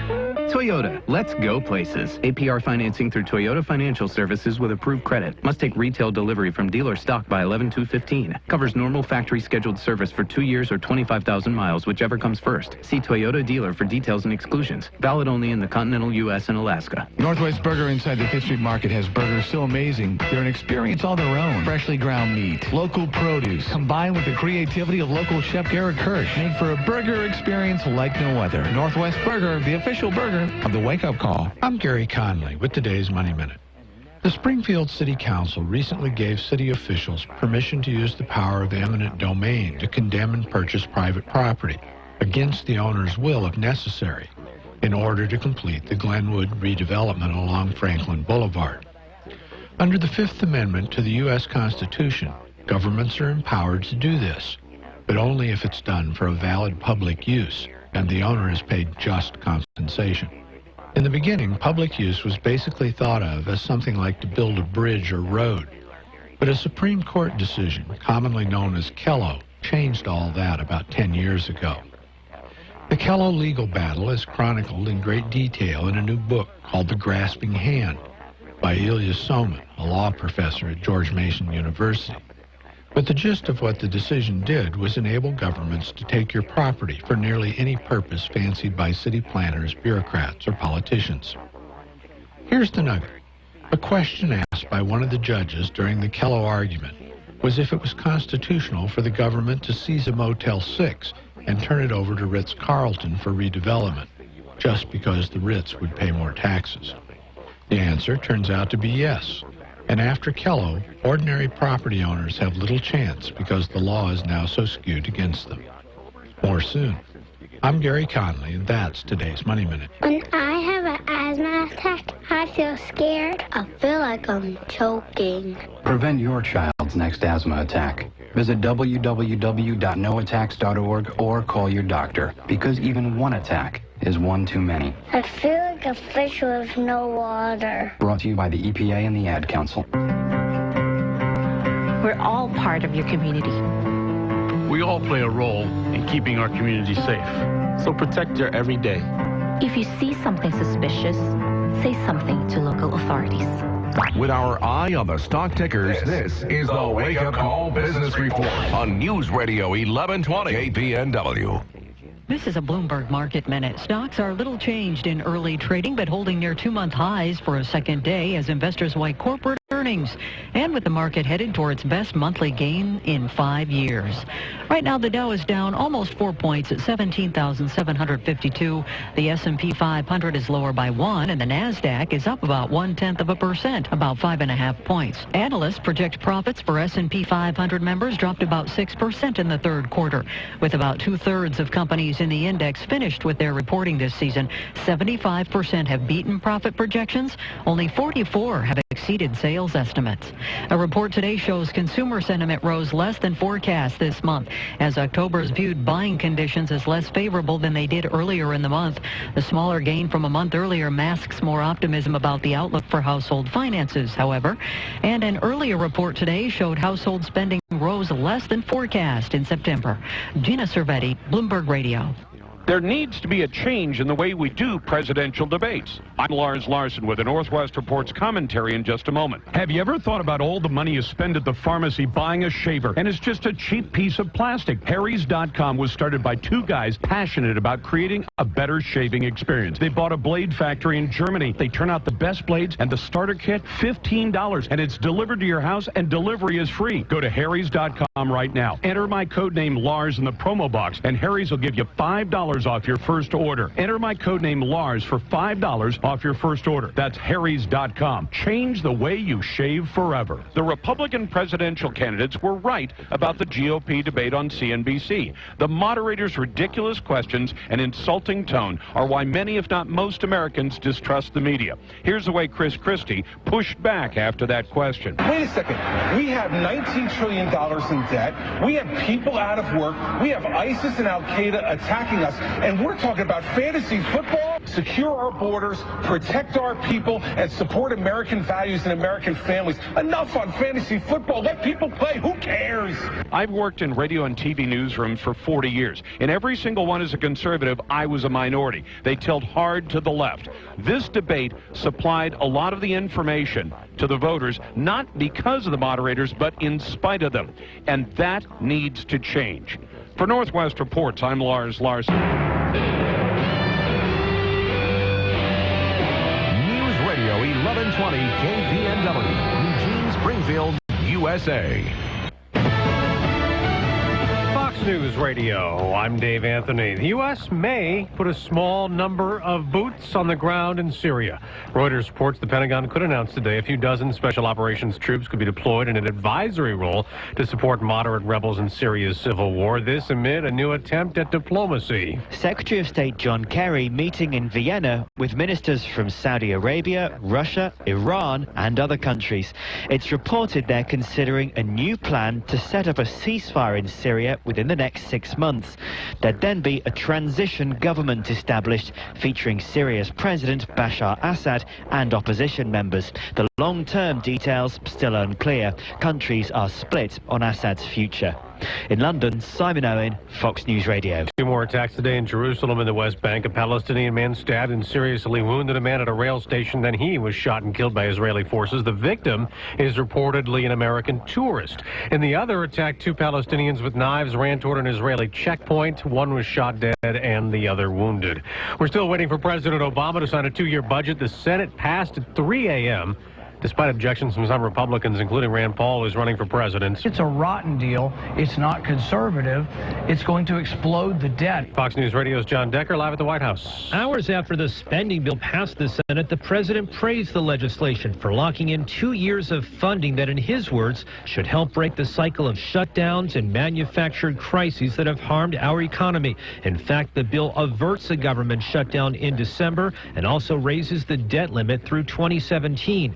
Under the legislation, there will be increased spending divided equally between the military and domestic programs. Dave? John, consumer spending rose just 0.1% last month on Wall Street. The Dow is down 2 points. Fox News Radio, fair and balanced. You know, those new smart TVs with internet built in are sure convenient. They've got Netflix, YouTube, and Pandora. Yeah, smart TVs give you a lot more viewing options. They do, but I really like our current TV, and it's not that old. You're right.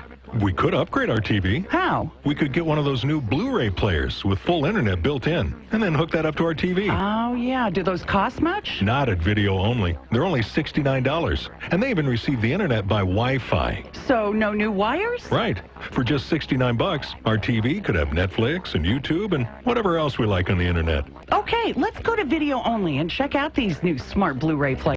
At Video Only, you won't find huge stores with refrigerators or dishwashers, but you will find the best deals on HD TVs, Blu-rays, cameras, camcorders, and home theater systems. Shop around. Just make sure you visit Video Only, because if you don't, you'll be sorry. In Eugene, next to Costco. Video Only. Mart. An update to the top story we're reporting on this hour about the U.S. sending a small number of special operations forces. The White House says the president has authorized fewer than 50 of them to deploy to northern Syria in the effort to battle the ISIS and other opposition to that's in the civil war going on in Syria. Again, that's just coming out of the White House. Less than 50 troops would be sent there. Federal investigators trying to figure out why a plane caught fire at Fort Lauderdale Airport. They are on site. They will be looking at maintenance records, talking with the people that worked on the aircraft, talking with the flight crews. There might even be some interviews with passengers. Broward County Aviation Director Kent George, 21 people on board were hurt as they fled the Dynamic Airways plane when an engine caught fire yesterday. There was some anxiety in the air on a Delta flight from Portland to Salt Lake City this morning. Concerned about possible engine trouble, the pilot turned the plane around, landed back in Portland, but there were no problems. He can't pray before his players play, but an assistant football coach at a Washington State high school is not giving up a fight that's got a lot of attention. Fox News Radio's Tanya J. Powers has an update live. Bremerton coach Joe Kennedy now on administrative leave, paid that is, after he defied the school district's order to stop his post-game prayers on the 50-yard line. He's a Marine Corps veteran and says just like in combat, he'll fight for the Constitution as well as his personal faith. I haven't stopped fighting, and nor will I until we get this resolved and I get to have the rights just like any other American. He had to watch last night's game from the stands. He could lose his job, Dave. Tanya, the World Series resumes today. Game 3 in New York. The Royals lead the Mets 2-0. You know, we don't miss a lot of pitches. You know, when we swing the bat, we've got a great bullpen. We got great defense. That's the Royals manager Ned Yost. The Mets know that if they don't win this game, the chances are very slim. Only one team in baseball history has ever come from down 3-0 in the playoffs. I'm Dave Anthony, Fox News Radio. KPNW 805 on Hallows Eve. Is it Friday with ominous music all over. And I see Samira Sullivan, the matchmaker from Portland, has canceled today's show. Does it have anything to do? Is it related in any way to my emails, phone calls, texting, and overall pursuit of her? And hanging out on her front porch. Did she say anything about that? Absolutely nothing to do with that. Okay, good. All All right. Instead, we're going to talk with Chris Nation, the weatherman, the chief meteorologist over there at KMTR, joining us on the Wake Up Call. And the new live video stream, which you can see on YouTube. Go to KPNW, Wake Up Call Live, and you'll see there on the left-hand side, you'll see a thing that says live, like a little red box, and you click on that, and then you'll see us. And since we are live, and since Chris is on the phone and we are streaming, we have this... From his house? Yeah, we have this video representation right here. We have this representation of Chris. Okay. Oh, thanks, nice. Thanks for being with us, Chris. No, happy to be here, guys. All right, Chris, so you actually offered up your services because of the concern. This was earlier in the week. How do you feel at this point, at 8:06 on Friday morning, how do you feel about the weather this weekend? We're still getting a fair amount of rain. Not as heavy originally as I expected. Today I expect light showers off and on. I've got those coming in now on the radar. But it's still going to be really close for the kids. And my big concern at this point is this is a little early for us to get one of these really deep, rich moisture troughs that we're seeing now, which is part of the warm front. So we get light rain today. Portland gets a full inch today. They've already seen about a quarter inch this morning in the last 4 hours. But we're still going to get about an inch and a half. The timing now becomes the issue with the trick-or-treaters. We're going to see a cold front surge down to the southeast, and it looks like sometime between 5 and 9 o'clock tomorrow. The problem is 2 of the supercomputer model runs we use say it comes right about 5:30 to 6 when the kids are hitting the streets. The good news is the other 2 are saying it may slow down a bit till about 8:30 or 9, which would be perfect to let the kids get their stuff done with just some light rain before we get blasted with a full ½ inch to an inch.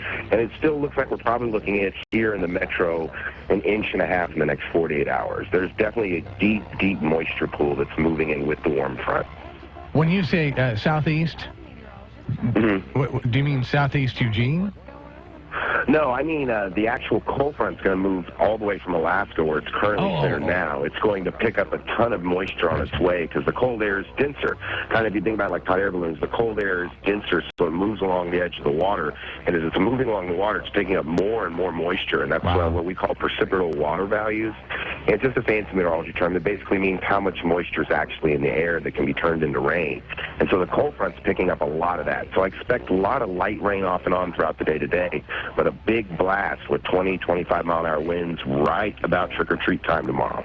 Sunday, the forecast looks pretty wet. How long do you think this intense storm, this front coming through, is going to last?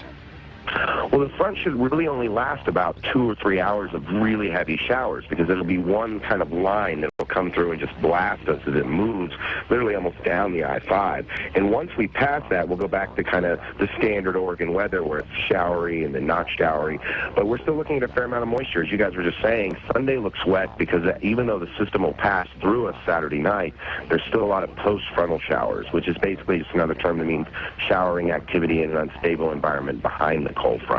So all in all, this is a little early for us for this time of year, but it's definitely very reminiscent of the '94 storm. Okay, who brought that up? Because you talked about that earlier in your forecast. Who brought the 1994, or did you just go back and look at the archives?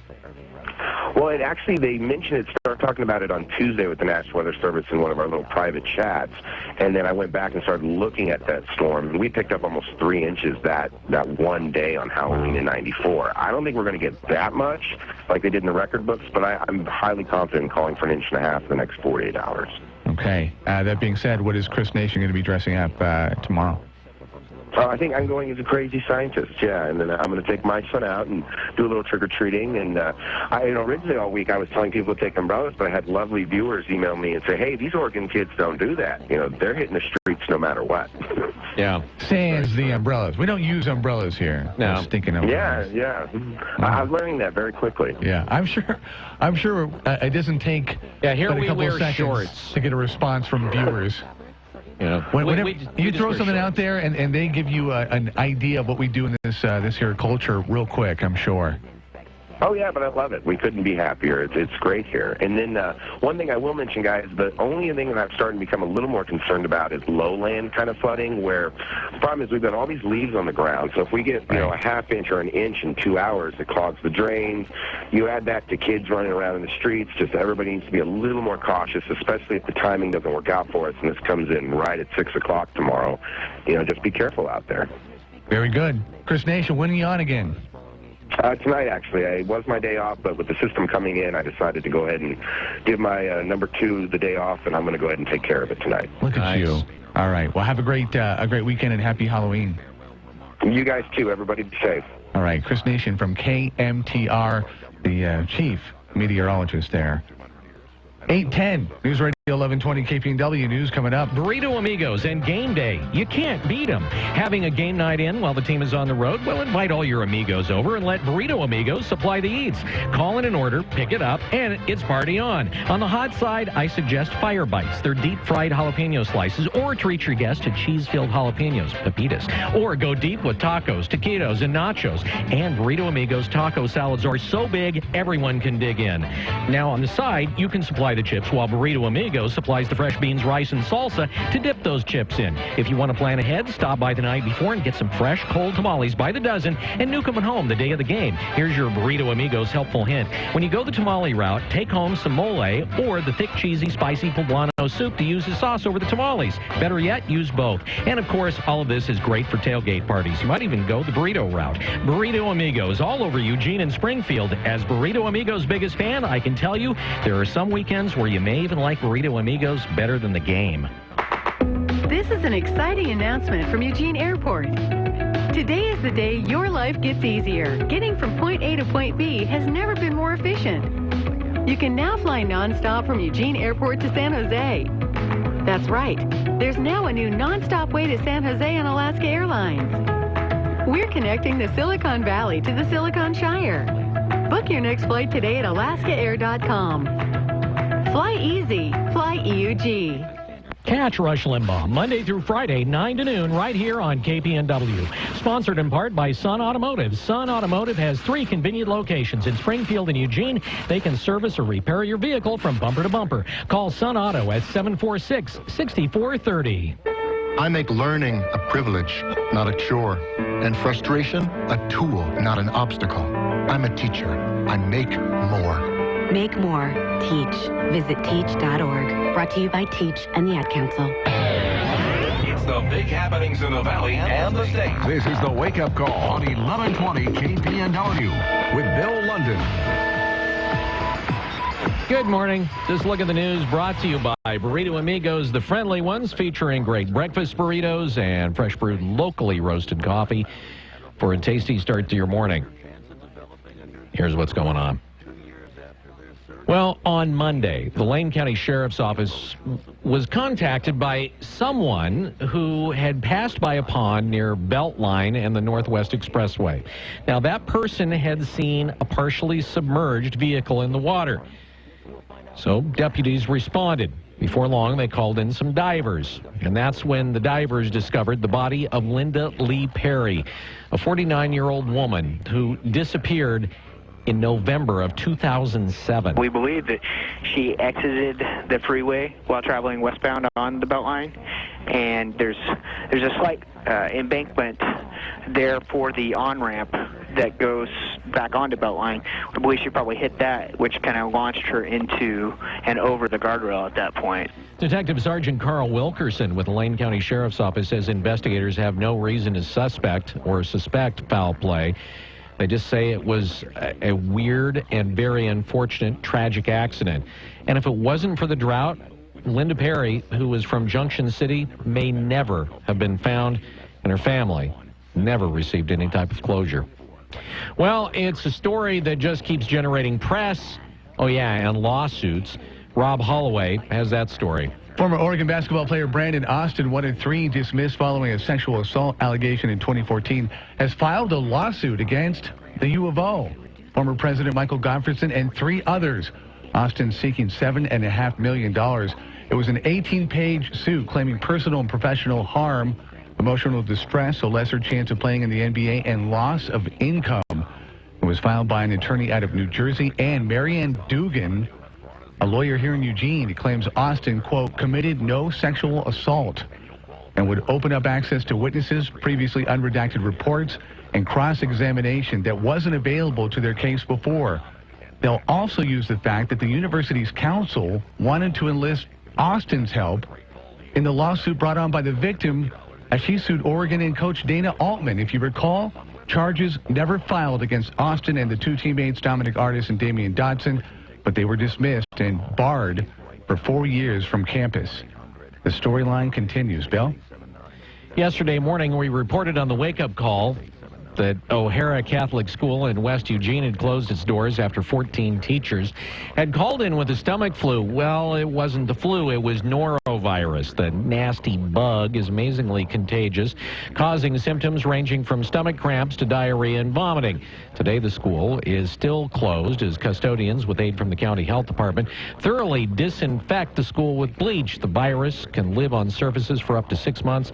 It's expected that students will be able to return to class sometime next week. A collision between a motorcycle and a full-size pickup on Highway 99 near East Saginaw Road early yesterday afternoon sent one man to Riverbend Hospital by life flight. Upon our arrival, we found the motorcyclist laying in front of the pickup with serious injuries. He was packaged and taken to the Delight Valley station there in Saginaw and flown from there to Riverbend Hospital for treatment. South Lane Fire and Rescue Division Chief Joe Roddy says the driver of the truck was uninjured and the Oregon State Police are investigating. Eugene police are asking for the public's help after a stabbing last weekend at the Blind Pig on Roosevelt Boulevard. Officers responded to the tavern at approximately 12:31 a.m. Saturday. When our officers arrived, they observed the 51-year-old male victim bleeding from his neck and a laceration to his arm. We received information that the victim was stabbed by an unknown suspect during a dispute, and the suspect then fled with another male subject. Pictures of the suspects are posted on the Eugene Facebook and Twitter pages. John Hankmeyer with EPD says they could use any information they could get from the public. A former investigator for the Federal Public Defenders is suing that agency, saying it left her vulnerable after providing a violent criminal with her address and other personal information. Good going there. Tony Pisani filed a lawsuit in U.S. District Court in Eugene yesterday. She says the agency's mistake is going to cost her at least $19,000 over the next decade for personal protection, including a home security system.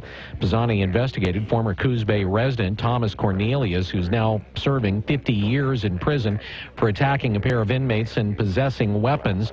The agency allegedly gave Cornelius documents that included Pisani's address, birth date, and other information. Documents say in February she came in contact with Cornelius, who let her know, oh, yeah, by the way, look what I have. Lane County Commissioner Sid Lyken appeared to be running unopposed in the Republican primary for Secretary of State. That changed when one of the more well-known names in Oregon Republican politics announced he was running. Former gubernatorial candidate and state representative Dennis Richardson is running, and his reasoning seems to be outrage. Watching absolutely nothing be done about the scandal that led to the downfall of Governor Kitzhaber, and there's been no Secretary of State audit of Cover Oregon with over $200 million of money wasted. There's been no audit of the CRC Bridge project, which was also like $150 to $200 million. The DHS modernization IT project wasted $70 million. Richardson ran unsuccessfully against former Governor John Kitzhaber, who resigned in shame a short time after being sworn into office for his fourth term. The campaign then hinged mostly on two heavily Democratic strongholds, Multnomah and Lane County, swinging the vote Kitzhaber's direction. Richardson told KPNW he believes partisan politics won't matter as much this go-around. No one wants there to be fraud, waste of assets, or abuse of power, and that's what's taking place. And so I believe that the majority of voters are going to say, Dennis Richardson has shown he can be trusted. He doesn't have to be governor. Social issues aren't the issue. As to his primary opponent, Lane Commissioner Sid Lyken. Well, I think the commissioner's a great guy, and so it's not at all about personalities. It's about experience and ability. Richardson believes his resume as a state representative and co-chair of the Ways and Means Committee, as well as an architect to the state budget, and having been a lawyer for 30 years, will push him over the top. So, Lane County Commissioner, also known as Great Guy Sid Lyken, has a Republican opponent in his bid for Secretary of State. I don't think this is Sid Lyken, Dennis Richardson. First of all, I have a unique perspective here. I'm not a Salem insider. I come from a perspective of 15 years of executive experience, so which is really what the Secretary of State's office is. It's an executive level position.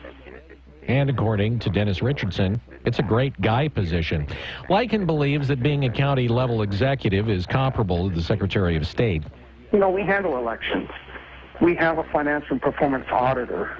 We're the keeper of the records here in Lane County. I mean, those are things that, to me, transcend quite well to the Secretary of State's office, along with the fact that they oversee the corporations division, which is a key area that can really come in place when it comes to economic development. One distinct advantage that Richardson does have, at least early in the game, is statewide name recognition. Lycan believes that he is going to have to overcome that, and it will come down to pulling together connections he's made around the state in his capacity as a county commissioner, along with crafting a positive message and creating a good organization. I'm immediately an underdog, but, you know, serving as mayor of Springfield for as long as I did, kind of used to it. And we were an underdog in a lot of different ways, whether it's trying to build a new municipal jail, or whether Peace Health was ever going to come to Springfield. I mean, kind of used to it. And so I'm looking forward just to having the conversation with the people we talk to around the state. The great guy believes that voters will have a very clear choice in the primaries and the differences between the two candidates. Well, investigators say a man who was shot and killed by police along I-5 late Wednesday night in South Salem had pointed a loaded gun at a state trooper. The Marion County Sheriff's Office yesterday identified the man as 36-year-old Jasper Levi Adams of Grants Pass. They say a trooper tried to stop Adams a little south of Woodburn, but he fled. The pursuit came to a halt off the roadway south of Salem. When troopers moved in to arrest the driver, they say he pulled a gun, pointed it at them, and senior trooper Jason Parizzo fired one shot that killed Adams instantly. Parizzo has been with the state police for 13 years. Well, it was another wild police shootout with a wanted fugitive. Brad Ford says that started in Seaside. Police started pursuing wanted fugitive Andrew DeHart in Seaside. He drove east on Highway 26 toward Portland and started shooting at police over about 17 miles. It's an undisclosed number of shots at this time. Obviously, there's a lot of roadside evidence across that distance. Sergeant Bob Ray says officers further down the road got out of their police cars and fired at DeHart's truck as he approached, causing him to crash. He was a dangerous man. He was no stranger to law enforcement. He'd been arrested over 24 times previous to this. DeHart was critically injured and taken to a Portland hospital. None of the officers was injured. I'm Brad Ford, KPNW. The Oregon Health Authority confirmed this week that a 16-year-old Crook County girl has bubonic plague. They think she picked it up after a flea bit her during a hunting trip near Heppner in the middle of October. She was sick 5 days later, then admitted to intensive care at Bend Hospital. So bubonic plague is bacterial disease. It's carried by rodents and their fleas. And if you catch it early enough, it's easily treatable with antibiotics. They've only had 8 cases diagnosed in Oregon since 1995, and none of those cases, fortunately, were fatal. Oregon Senator Ron Wyden is urging his colleagues to pass the bill raising the federal debt ceiling, and if it doesn't happen, the U.S. could go into default, and that would affect everybody in a variety of ways. And so Wyden wants to frighten you. Housing costs shooting upward, retirement accounts shrinking, jobs disappearing, consumer confidence dropping. Just a second, Mike. Let me catch my breath here. Wyden says the bipartisan legislation will give them time to debate the budget and find real solutions. He says the bill will also prevent a big spike in Medicare costs for millions of seniors. The Oregon Fish and Wildlife is recommending that the gray wolf be removed from its Endangered Species Act listing in Oregon. Brad Ford explains why. A major requirement that would allow the endangered species listing to be removed for the gray wolf is to have 4 breeding pairs for 3 years. We actually met that objective early this year in 2015. Michelle Dennehy with Oregon Fish and Wildlife says delisting the gray wolf would not remove protections. The 2005 wolf plan would remain in place. Non-lethal protective measures are still the first choice to deal with any chronic depredation of livestock. Public testimony will be taken on the proposal November 9th. You can also submit written comments on the Oregon Fish and Wildlife website. Brad Ford, News Radio 1120 KPNW. So on a road south of Hillsboro, there have been a lot of deer hit. And so somebody took it upon themselves to post a sign on a utility pole. And then right underneath the sign, which reads, "Slow down, number 12 this year," they hung a young dead buck. Yeah, a real deer. Drivers say, yeah, that's just a little bit too graphic. I definitely think it's a little too much. I certainly think there's a different way to prove a point, and I think this is kind of going overboard. The Washington County Sheriff's Office is trying to figure out who put up the sign, especially the deer. But, of course, they're not going to be dealing with it. It'll be taken down by county road crews. The Polk County Board of Commissioners appointed Sergeant Mark Garton as the next sheriff. Garton's going to take the position when Bob Wolf, the current sheriff, retires on November 30th. He'll be interim sheriff until 2017, when a newly elected sheriff is going to take office. He's been with the department since 1997. All right, so tomorrow is Halloween, and that celebration can actually pose a threat to pets. Dr. Erica Lofton with the Dove Lewis Animal Hospital advises you keep your pets in a secluded area of your house so they don't become frightened by trick-or-treaters. She also says that pet costumes can be a choking hazard if pets eat or get tangled in them. Candy can cause gastrointestinal issues in pets, and chocolate, for most of them, can be very toxic. If you think your dog, or less likely your cat, ate some quantity of candy, would need to bring them to a veterinarian, not try to induce vomiting at home. Wagging tails can also be a fire hazard if they happen to be knocking over unattended candles, and puppies and kittens love to chew on electrical cords. But they're going to do that anyway, regardless of whether it's Halloween. And if you have an elaborate Halloween display at your house, Brad Ford says you'll want to take precautions so Halloween night does not end in a lawsuit. Some people go all out with their Halloween displays. With the rain, though, that's forecast on Saturday, make sure the walkway is cleared of leaves. If a child or parent slips on your walkway and is injured, you could be liable for their injury. Kenton Bryan, president of the Northwest Insurance Council, says that if you have cables strung around your yard, tape them down or cover them up. Homeowners should also keep walkways clear of debris, light them up for the little trick-or-treaters. If you use candles in pumpkins or other displays, make sure there's nothing flammable nearby that could start a fire on your house. It's also a good idea to review your insurance policy to double-check you have enough coverage if an accident does happen. Brad Ford, KPNW. This look at the news brought to you by Burrito Amigos, the friendly ones. You're up to date from KPNW. Wake Up Call Sports on News Radio 1120 KPNW. Some great plays on offense, a little help from the refs, and the field goal kicker for the Sun Devils. A lot of ingredients went into the slow cooker that produced one of the most dramatic wins for Oregon in a long time. It was a pretty even matchup. ASU, 10 plays of at least 20 yards. Ducks had 9. Sun Devils quarterback Mike Bercovici picked the Oregon defense apart.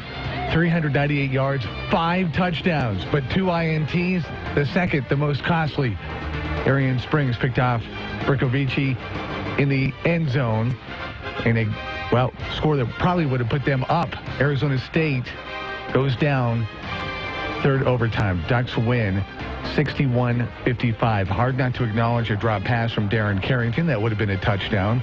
3 missed field goals from ASU kicker Zane Gonzalez. Nonetheless, Ducks are 5-3, 3-2 in the Pac-12. Injury scare report. Defensive tackle DeForest Buckner left the field for a while and returned in the second half, albeit a heavily wrapped hand. Let's hope that's not serious. In the other game, TCU slapped West Virginia 40-10. TCU quarterback Trayvon Boykin, 4 touchdowns, 388 yards to continue the Heisman chatter on his behalf. NFL, the New England Patriots shellacked the Miami Dolphins and brought them down to earth 36-7.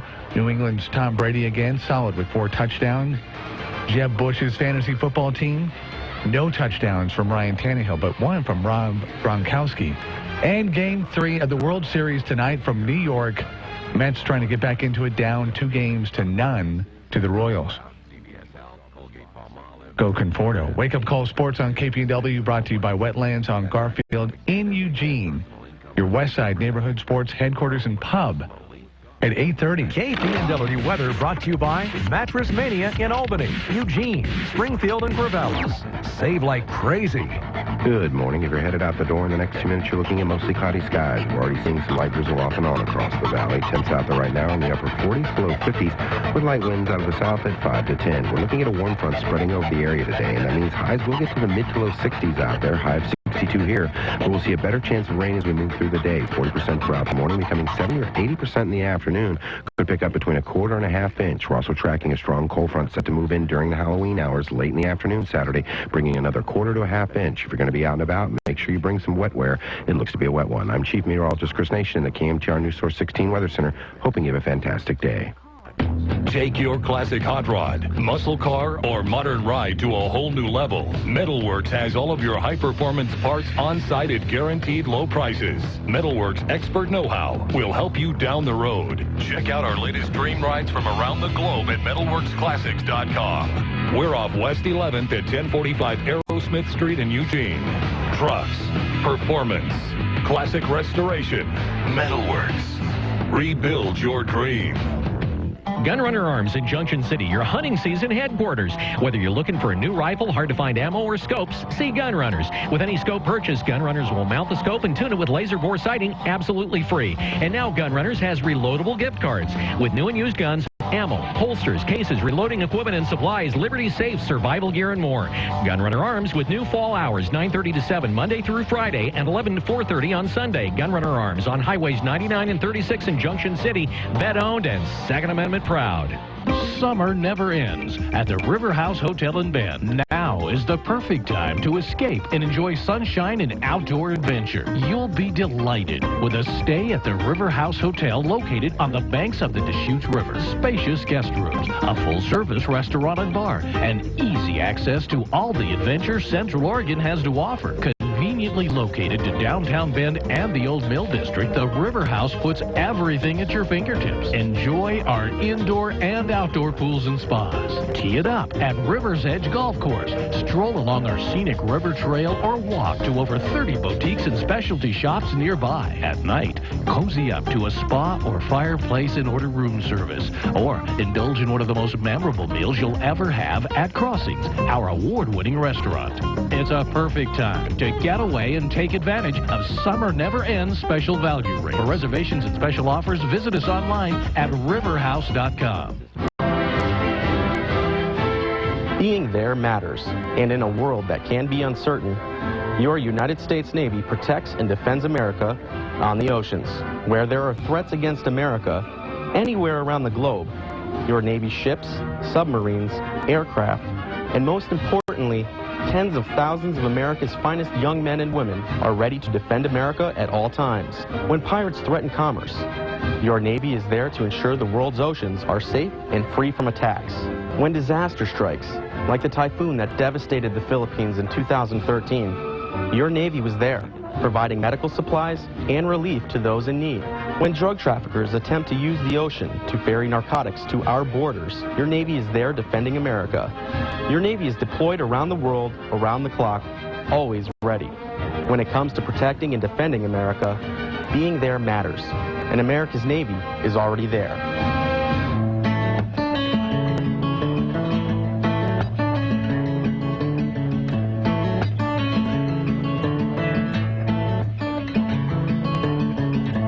It's so cool that we stream.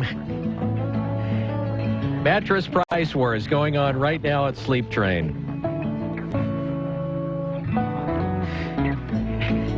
Okay, you want the whistle? Yes. Mattress price wars is going on right now at Sleep Train. And what that means is you're just going to save a whole bunch of money. You really are.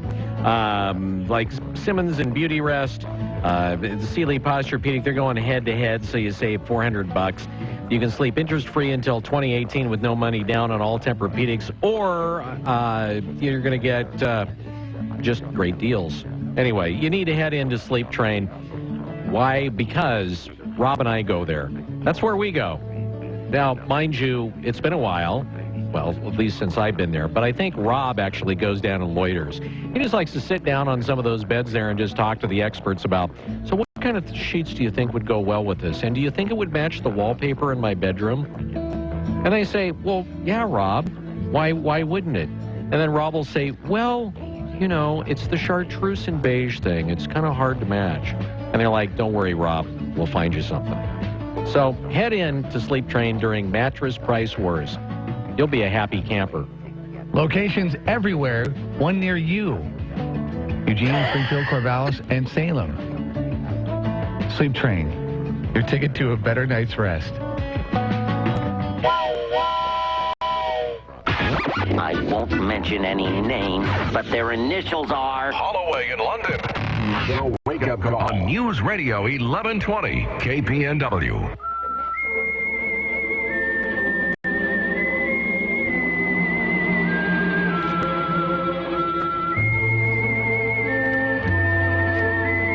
.24 away from 9 o'clock. News Radio 1120 KPNW. With if you heard the concern in Chris Nation's voice, he's talking about the next 48 hours, an inch to an inch and a half. I almost thought he said a foot and a half, which is a lot of rain. You actually thought you heard a foot and a half? No, I just wanted to see if you were paying attention. That being said, a lot of rain. A lot of rain, so just in time, whether it's 6 or 7, going to be a lot of kids out there. And sometimes they don't wear, even though we talk about it in our news, to wear nice, bright costumes. Make sure you maybe keep the speed down. Just know there's standing water, and there's a bunch of little goblins out there trying to get candy. Yeah. So they're panhandling. So we got tickets. I wonder how Mayor Kitty Piercy feels about that. You have all those little travelers downtown. They're wandering around panhandling. I just noticed there's these very small people in masks that are these travelers downtown. We need to do something about them. We need to declare an emergency so Kate Brown will come in and save us. I like that idea. We got tickets for the Turn of the Screw from the Eugene Opera. Benjamin Britten's Turn of the Screw. If you would like to go, these are for either today or tonight or Sunday. Mm-hmm. And apparently we're going to tie in because we are now streaming, so we're going to tie in the stream with the contest. We're talking, and specifically, I mean, we've been streaming the station for a long time, but we're video streaming the Wake Up Call now. So here's what you have to do. You have to go to YouTube. All right. Then in the little search bar up there, you just put down KPNW Wake Up Call Live, and then you hit search, and then you'll see some icons that run down to the left-hand side of the page, and you find the one that says Live Now, and you click on it, and there we are. That's us, right there on the stream, doing the streaming thing. So what we're going to do is we have a word that I'm going to flash on the screen, along with our phone number, which is 541-485-5769. I am now holding it up so people can see. There's lag, I've noticed here on the feed. Video feed? Yeah, the video feed. It takes a while, and so now the word has just appeared. So there it is. That's the word. And if you're one of the first people to call us, if you are the first person, and can tell us what that word is. Do you think the delay is longer or shorter than the delay that the average person who stayed up to watch the football game last night is experiencing today? Probably about the same. Thank God it's Friday. Were you up? Did you? I take it you stayed up and watched that? Yes. Oh. Almost till this morning. Actually, watching the way that I'm holding this thing could give you seasickness. You know, I have noticed one thing, though, that doing that right there, that you could actually do some sort of 3D thing. So let's go to the phones and say, hello, how are you this morning? Hi, am I on now? Yeah, you're on now. It's fun Messenger. I'm on there. This is cool. Yeah, you're on there. Congratulations. And Yes. if you look, you'll actually see your image now because we can do Hold that. it. I've got to turn something down. Okay, go ahead. I couldn't hardly hear you. Go ahead. I'm old. Your image is going to be cast upon the stream as well. Oh, Lord, no. I Yeah. pass. There it is, That's right too there. late. We see Where's you the right there. Hi. What is your name? Judy Nelson, From what city? Cottage Grove. Oh, been there many times. How are you doing, Judy? I'm doing fine, thank you. That's All Bill right. going through puberty. Yeah. It happens. My voice is changing. So we got 2 tickets complimentary of the Eugene Opera and KPNW, the Wake Up Call, to either performance, either tonight or Sunday, of The Turn of the Screw. Oh, okay. Let's see. Okay, go ahead. wait. So how do we do this? Well, we can do most of this off the air. I just was letting you know that you're a winner. You're a winner. Okay. Yeah. Fun. All right. I'm going to have you hang on, Judy, and Rob will give you some personal information and stuff. Do you like the video thing so far? Pardon me? I said, do you like the video thing I so far? love it. It is so fascinating. I sent you an email accidentally. It clicked twice. And it's awesome to see what you guys do there. Instead of hearing it, it's entirely different.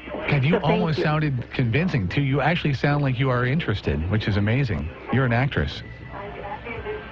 No. Oh, you see, she's hearing the delay. Yeah. Yeah. All right. Hang on one sec, Judy. 841 News Radio 1120 KPNW. It's your money. And this is your Wake Up Call Market Report on News Radio 1120 KPNW. This is a Bloomberg Market Minute. Stocks are little changed this morning, remaining near 2-month highs as investors assess the latest corporate reports. The Dow is down 2 points at 17,753. The S&P 500 is lower by 2, and the Nasdaq is unchanged. Bruce Biddles is with R.W. Baird. We've had a huge run in October, and the S&P's up 9% for the month. That's extraordinary. Bruce Biddles at R.W. Baird. Genworth Financial is down 10%. It's the biggest drop in the S&P 500. This after its profit missed analyst estimates. KeyCorp is leading banks lower after agreeing to buy First Niagara Financial Group in a $4 billion deal. But LinkedIn is up 13%. Its revenue forecast top projections. New data today shows household spending rose less than forecast in September. Meanwhile, separate reports show wages and salaries rising in the third quarter at a faster pace. Consumer sentiment rose less than forecast this month. Oak Grove Guns wants all hunters to be safe this season, so here's some basic rules. Number 1, don't shoot each other. It seems so simple, but when you're on the trail tracking your animal, make sure your shot is clear and that your target is not your buddy. Wear the proper gear. Don't climb down from the blind or stand with a loaded firearm. Pay attention and use common sense. Oak Grove Guns is proud to once again be an Ed Brown dealer offering some of the finest handcrafted custom 1911s made. Oak Grove Guns, proud to supply guns to responsible gun owners. Tune in to Real Estate Today, weekdays at 5:30 p.m. I'm Bob Nelson, real estate investment broker and exchange specialist. Cascade Exchange Services is my choice for completing tax-deferred exchanges. Megan McMahon, who's a CPA, is my choice of the person to handle my tax-deferred exchanges. It's a locally owned company. They do business on a nationwide basis, same-day document preparation, and she's always available for free and very excellent consultation. Contact Megan at Cascade Exchange Services. At TIAA CREF, our record sounds like a broken record. We got impressive results in 2013. And 2014, same thing. We're like, hey, weren't we just here? Then 2015, boom, more impressive results. That's the kind of record you'd expect from a company that's created to serve and built to perform. Intelligent investing, powerful results. Visit TIAA.org. TIAA CREF, Individual and Institutional Services, LLC. Investing involves risk. People are going crazy for FanDuel's one-week fantasy football leagues. Listen up. FanDuel, easily by far, is the best fantasy website on the planet. With FanDuel, you have a new chance to win every week. FanDuel is paying out $75 million a week this football season. Plus, right now, FanDuel is giving you a bonus of up to $200 that gets earned as you play. For every dollar you deposit, FanDuel will match it up to $200. Go to FanDuel.com, click the microphone, and enter the promo code 6161. That's FanDuel.com, promo code 6161. My dad came to live with us last month, and you know, it's going pretty well. I feel like I never have time for myself. With him being around more, it really lets us catch up on things. His memory isn't what it used to be. We get up and we have coffee. He usually wakes up at 4:30. Then we go for a walk. He needs lots of my attention. I do need to keep an eye on his medications, though. That's important. Sometimes I feel like a pharmacist. I'd say John and the kids are adjusting pretty well. They honestly have no idea what I'm going through. It can be a little challenging, but so far so good. I could really use just a little help. For those dealing with the daily struggles of caring for a loved one, we hear you. That's why AARP created a community with experts and other caregivers for advice, tips, and support. Together, let's help each other better care for ourselves and the ones we love. Visit aarp.org/caregiving. A public service announcement brought to you by AARP and the Ad Council. KPNW weather with Chris Nation. Brought to you by Mattress Mania, where you save like crazy. Good morning. If you're headed out the door in the next 2 minutes, you're looking at mostly cloudy skies. We're already seeing some light drizzle off and on across the valley. Temps out there right now in the upper 40s to low 50s, with light winds out of the south at 5 to 10. We're looking at a warm front spreading over the area today, and that means highs will get to the mid to low 60s out there. High of 62 here, but we'll see a better chance of rain as we move through the day. 40% throughout the morning, becoming 70 or 80% in the afternoon. Could pick up between a quarter and a half inch. We're also tracking a strong cold front set to move in during the Halloween hours late in the afternoon Saturday, bringing another quarter to a half inch. If you're going to be out and about, make sure you bring some wet wear. It looks to be a wet one. I'm Chief Meteorologist Chris Nation in the KMTR News Source 16 Weather Center, hoping you have a fantastic day. Oh, wait, while I get my wet wear. All right. So fall is here, and that means you might be taking some holiday road trips or would like to, maybe for, Christmas or Thanksgiving, maybe even tonight. So if you need a safe vehicle and you've had credit problems, the folks at Guarantee Chevrolet have a special offer just for you. So Guarantee does not care about your past. They only care about your future. And that's why they have the Good People, Bad Credit program to help hardworking folks here in the Valley who've had setbacks because of medical bills, tax problems, credit cards, student loans, etc., to get back on their feet and get some credit reestablished. You can get a quality, safe, reliable vehicle in 48 hours or less. And Guarantee is going to help you every step of the way so that you can have a brighter, more confident future. So if you've had some late payments or foreclosure, give them a call, 541-998-2333. That's 998-2333, and ask for the Good People, Bad Credit team at Guarantee Discount Chevrolet. Hey, don't look at me. I didn't invite them. The Wake Up Call with Holloway in London on News Radio 1120. KPNW. 8:48. Remaining moments of a Friday go around with the Wake Up Call. 55 degrees and wet out there. Getting ready for the 2015 Eugene Film Society Horror Film Competition. To talk about that, it is Joshua Purvis. Joshua, welcome to the show. Thanks for having me, Rob. Pleasure to be here. Okay. That's the music. Nice music. Talk about the Eugene Film Society. Let's talk about what the society is and how many people kind of are a part of it here in Eugene.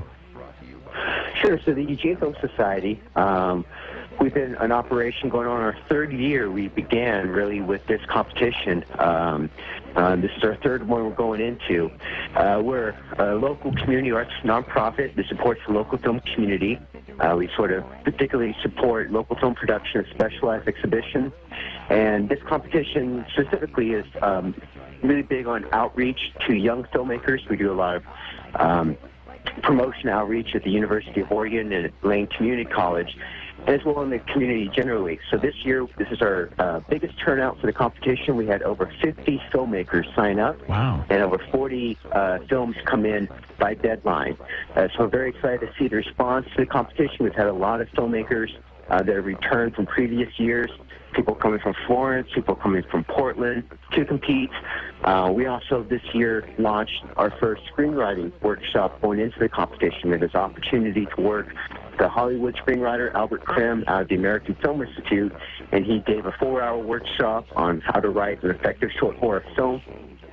And at that workshop, we had a number of students in attendance. So in terms of the community we serve, particularly with competition, again, we do a lot of outreach to young filmmakers at the University of Oregon, LCC, area high schools, and also just young artists, young filmmakers in the area generally. Joshua, let's talk about the actual competition. 72-hour competition. Talk about from start to finish what the contest, what it comprises of. Sure. Well, so for any of your audience members who maybe have worked on a film, they know it's a collaborative process, but it's also an intense process. And by sort of mandating that the entire film be produced within the 72 hours, we're giving our filmmakers quite a challenge. It begins at the kickoff event, which we hosted this year at Level Up Arcade.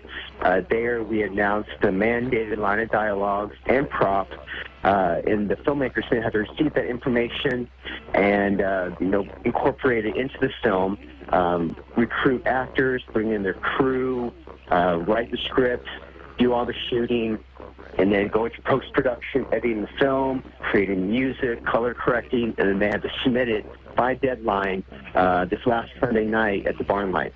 Out of curiosity, did you have anybody not hit the deadline, and how many, if so? We did. We had a number of filmmakers who didn't meet it in, so I think we had about 55 teams into the competition, and I think of those, 41 were able to get their film in by deadline and meeting the requirements of the competition. And a team consists of how many people? One more time. A team, it can vary, really. If you just imagine that probably 2 or 3 actors per film, and then a crew, probably at least 2 or 3. You've got your directors, your cinematographer, perhaps even another editor. Then you have your audio techs on set, running boom mic, or any other number of PAs or roles. So teams can really flex between 3 or 4 to 10. And people had their, did you ever supply equipment, or do they have to come up with everything on their own behalf? The only thing we supply is the line of dialogue, the mandated prop, and the flash drive that they're supposed to turn the film in on. Otherwise, they are solely responsible for securing all the equipment, securing the talent, building the team.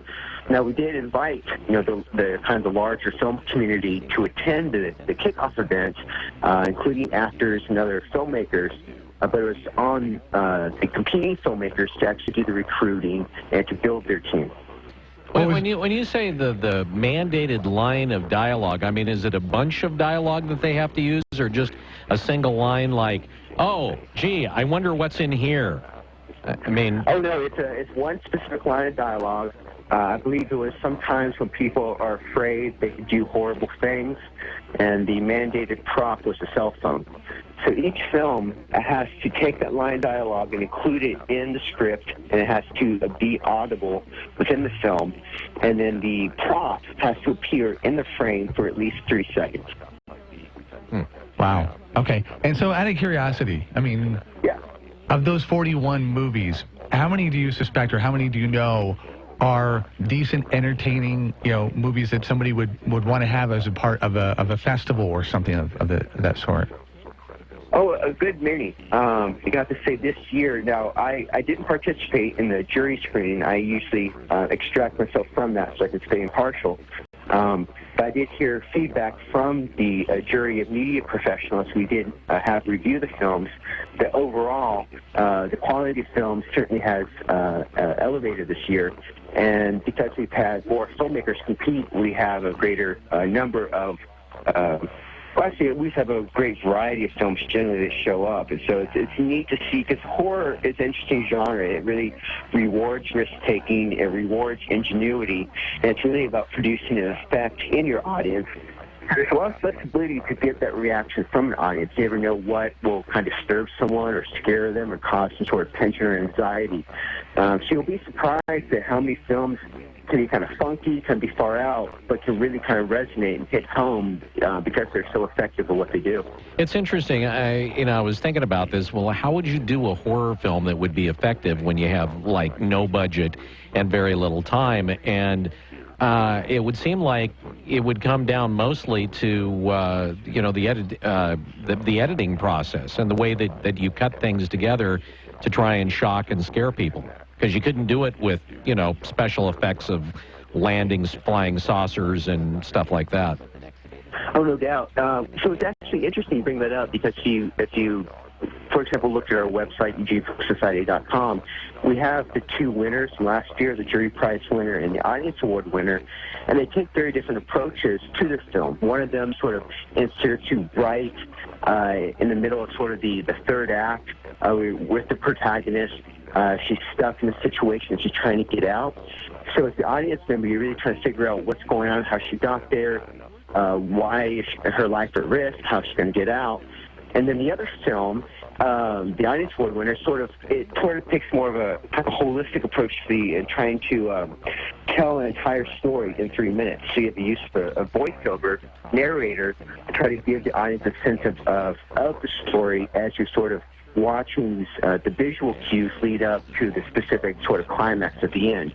So they both take very different approaches, but you're right, editing's a big part of it, but also just a sense of kind of how much information to get the audience, how much they can work on their own in order to get that particular feeling or resonance at the end of the film. What's I mean, are there any stipulations as far as how long they can be? In other words, they can't go over 4 minutes, they can't go over 10 minutes? Oh, yeah. No, each film has to be longer than 2 minutes, but no longer than 3 minutes. So 2 to 3 minutes is all they got. Wow. How do you scare somebody in 3 minutes? Well, I'll tell you what, again, if you go to our website and look at the two that we have listed, you'll see some pretty effective films. So I don't want to kind of give it away because we've got any number of interpretations of how to do that coming up Saturday night.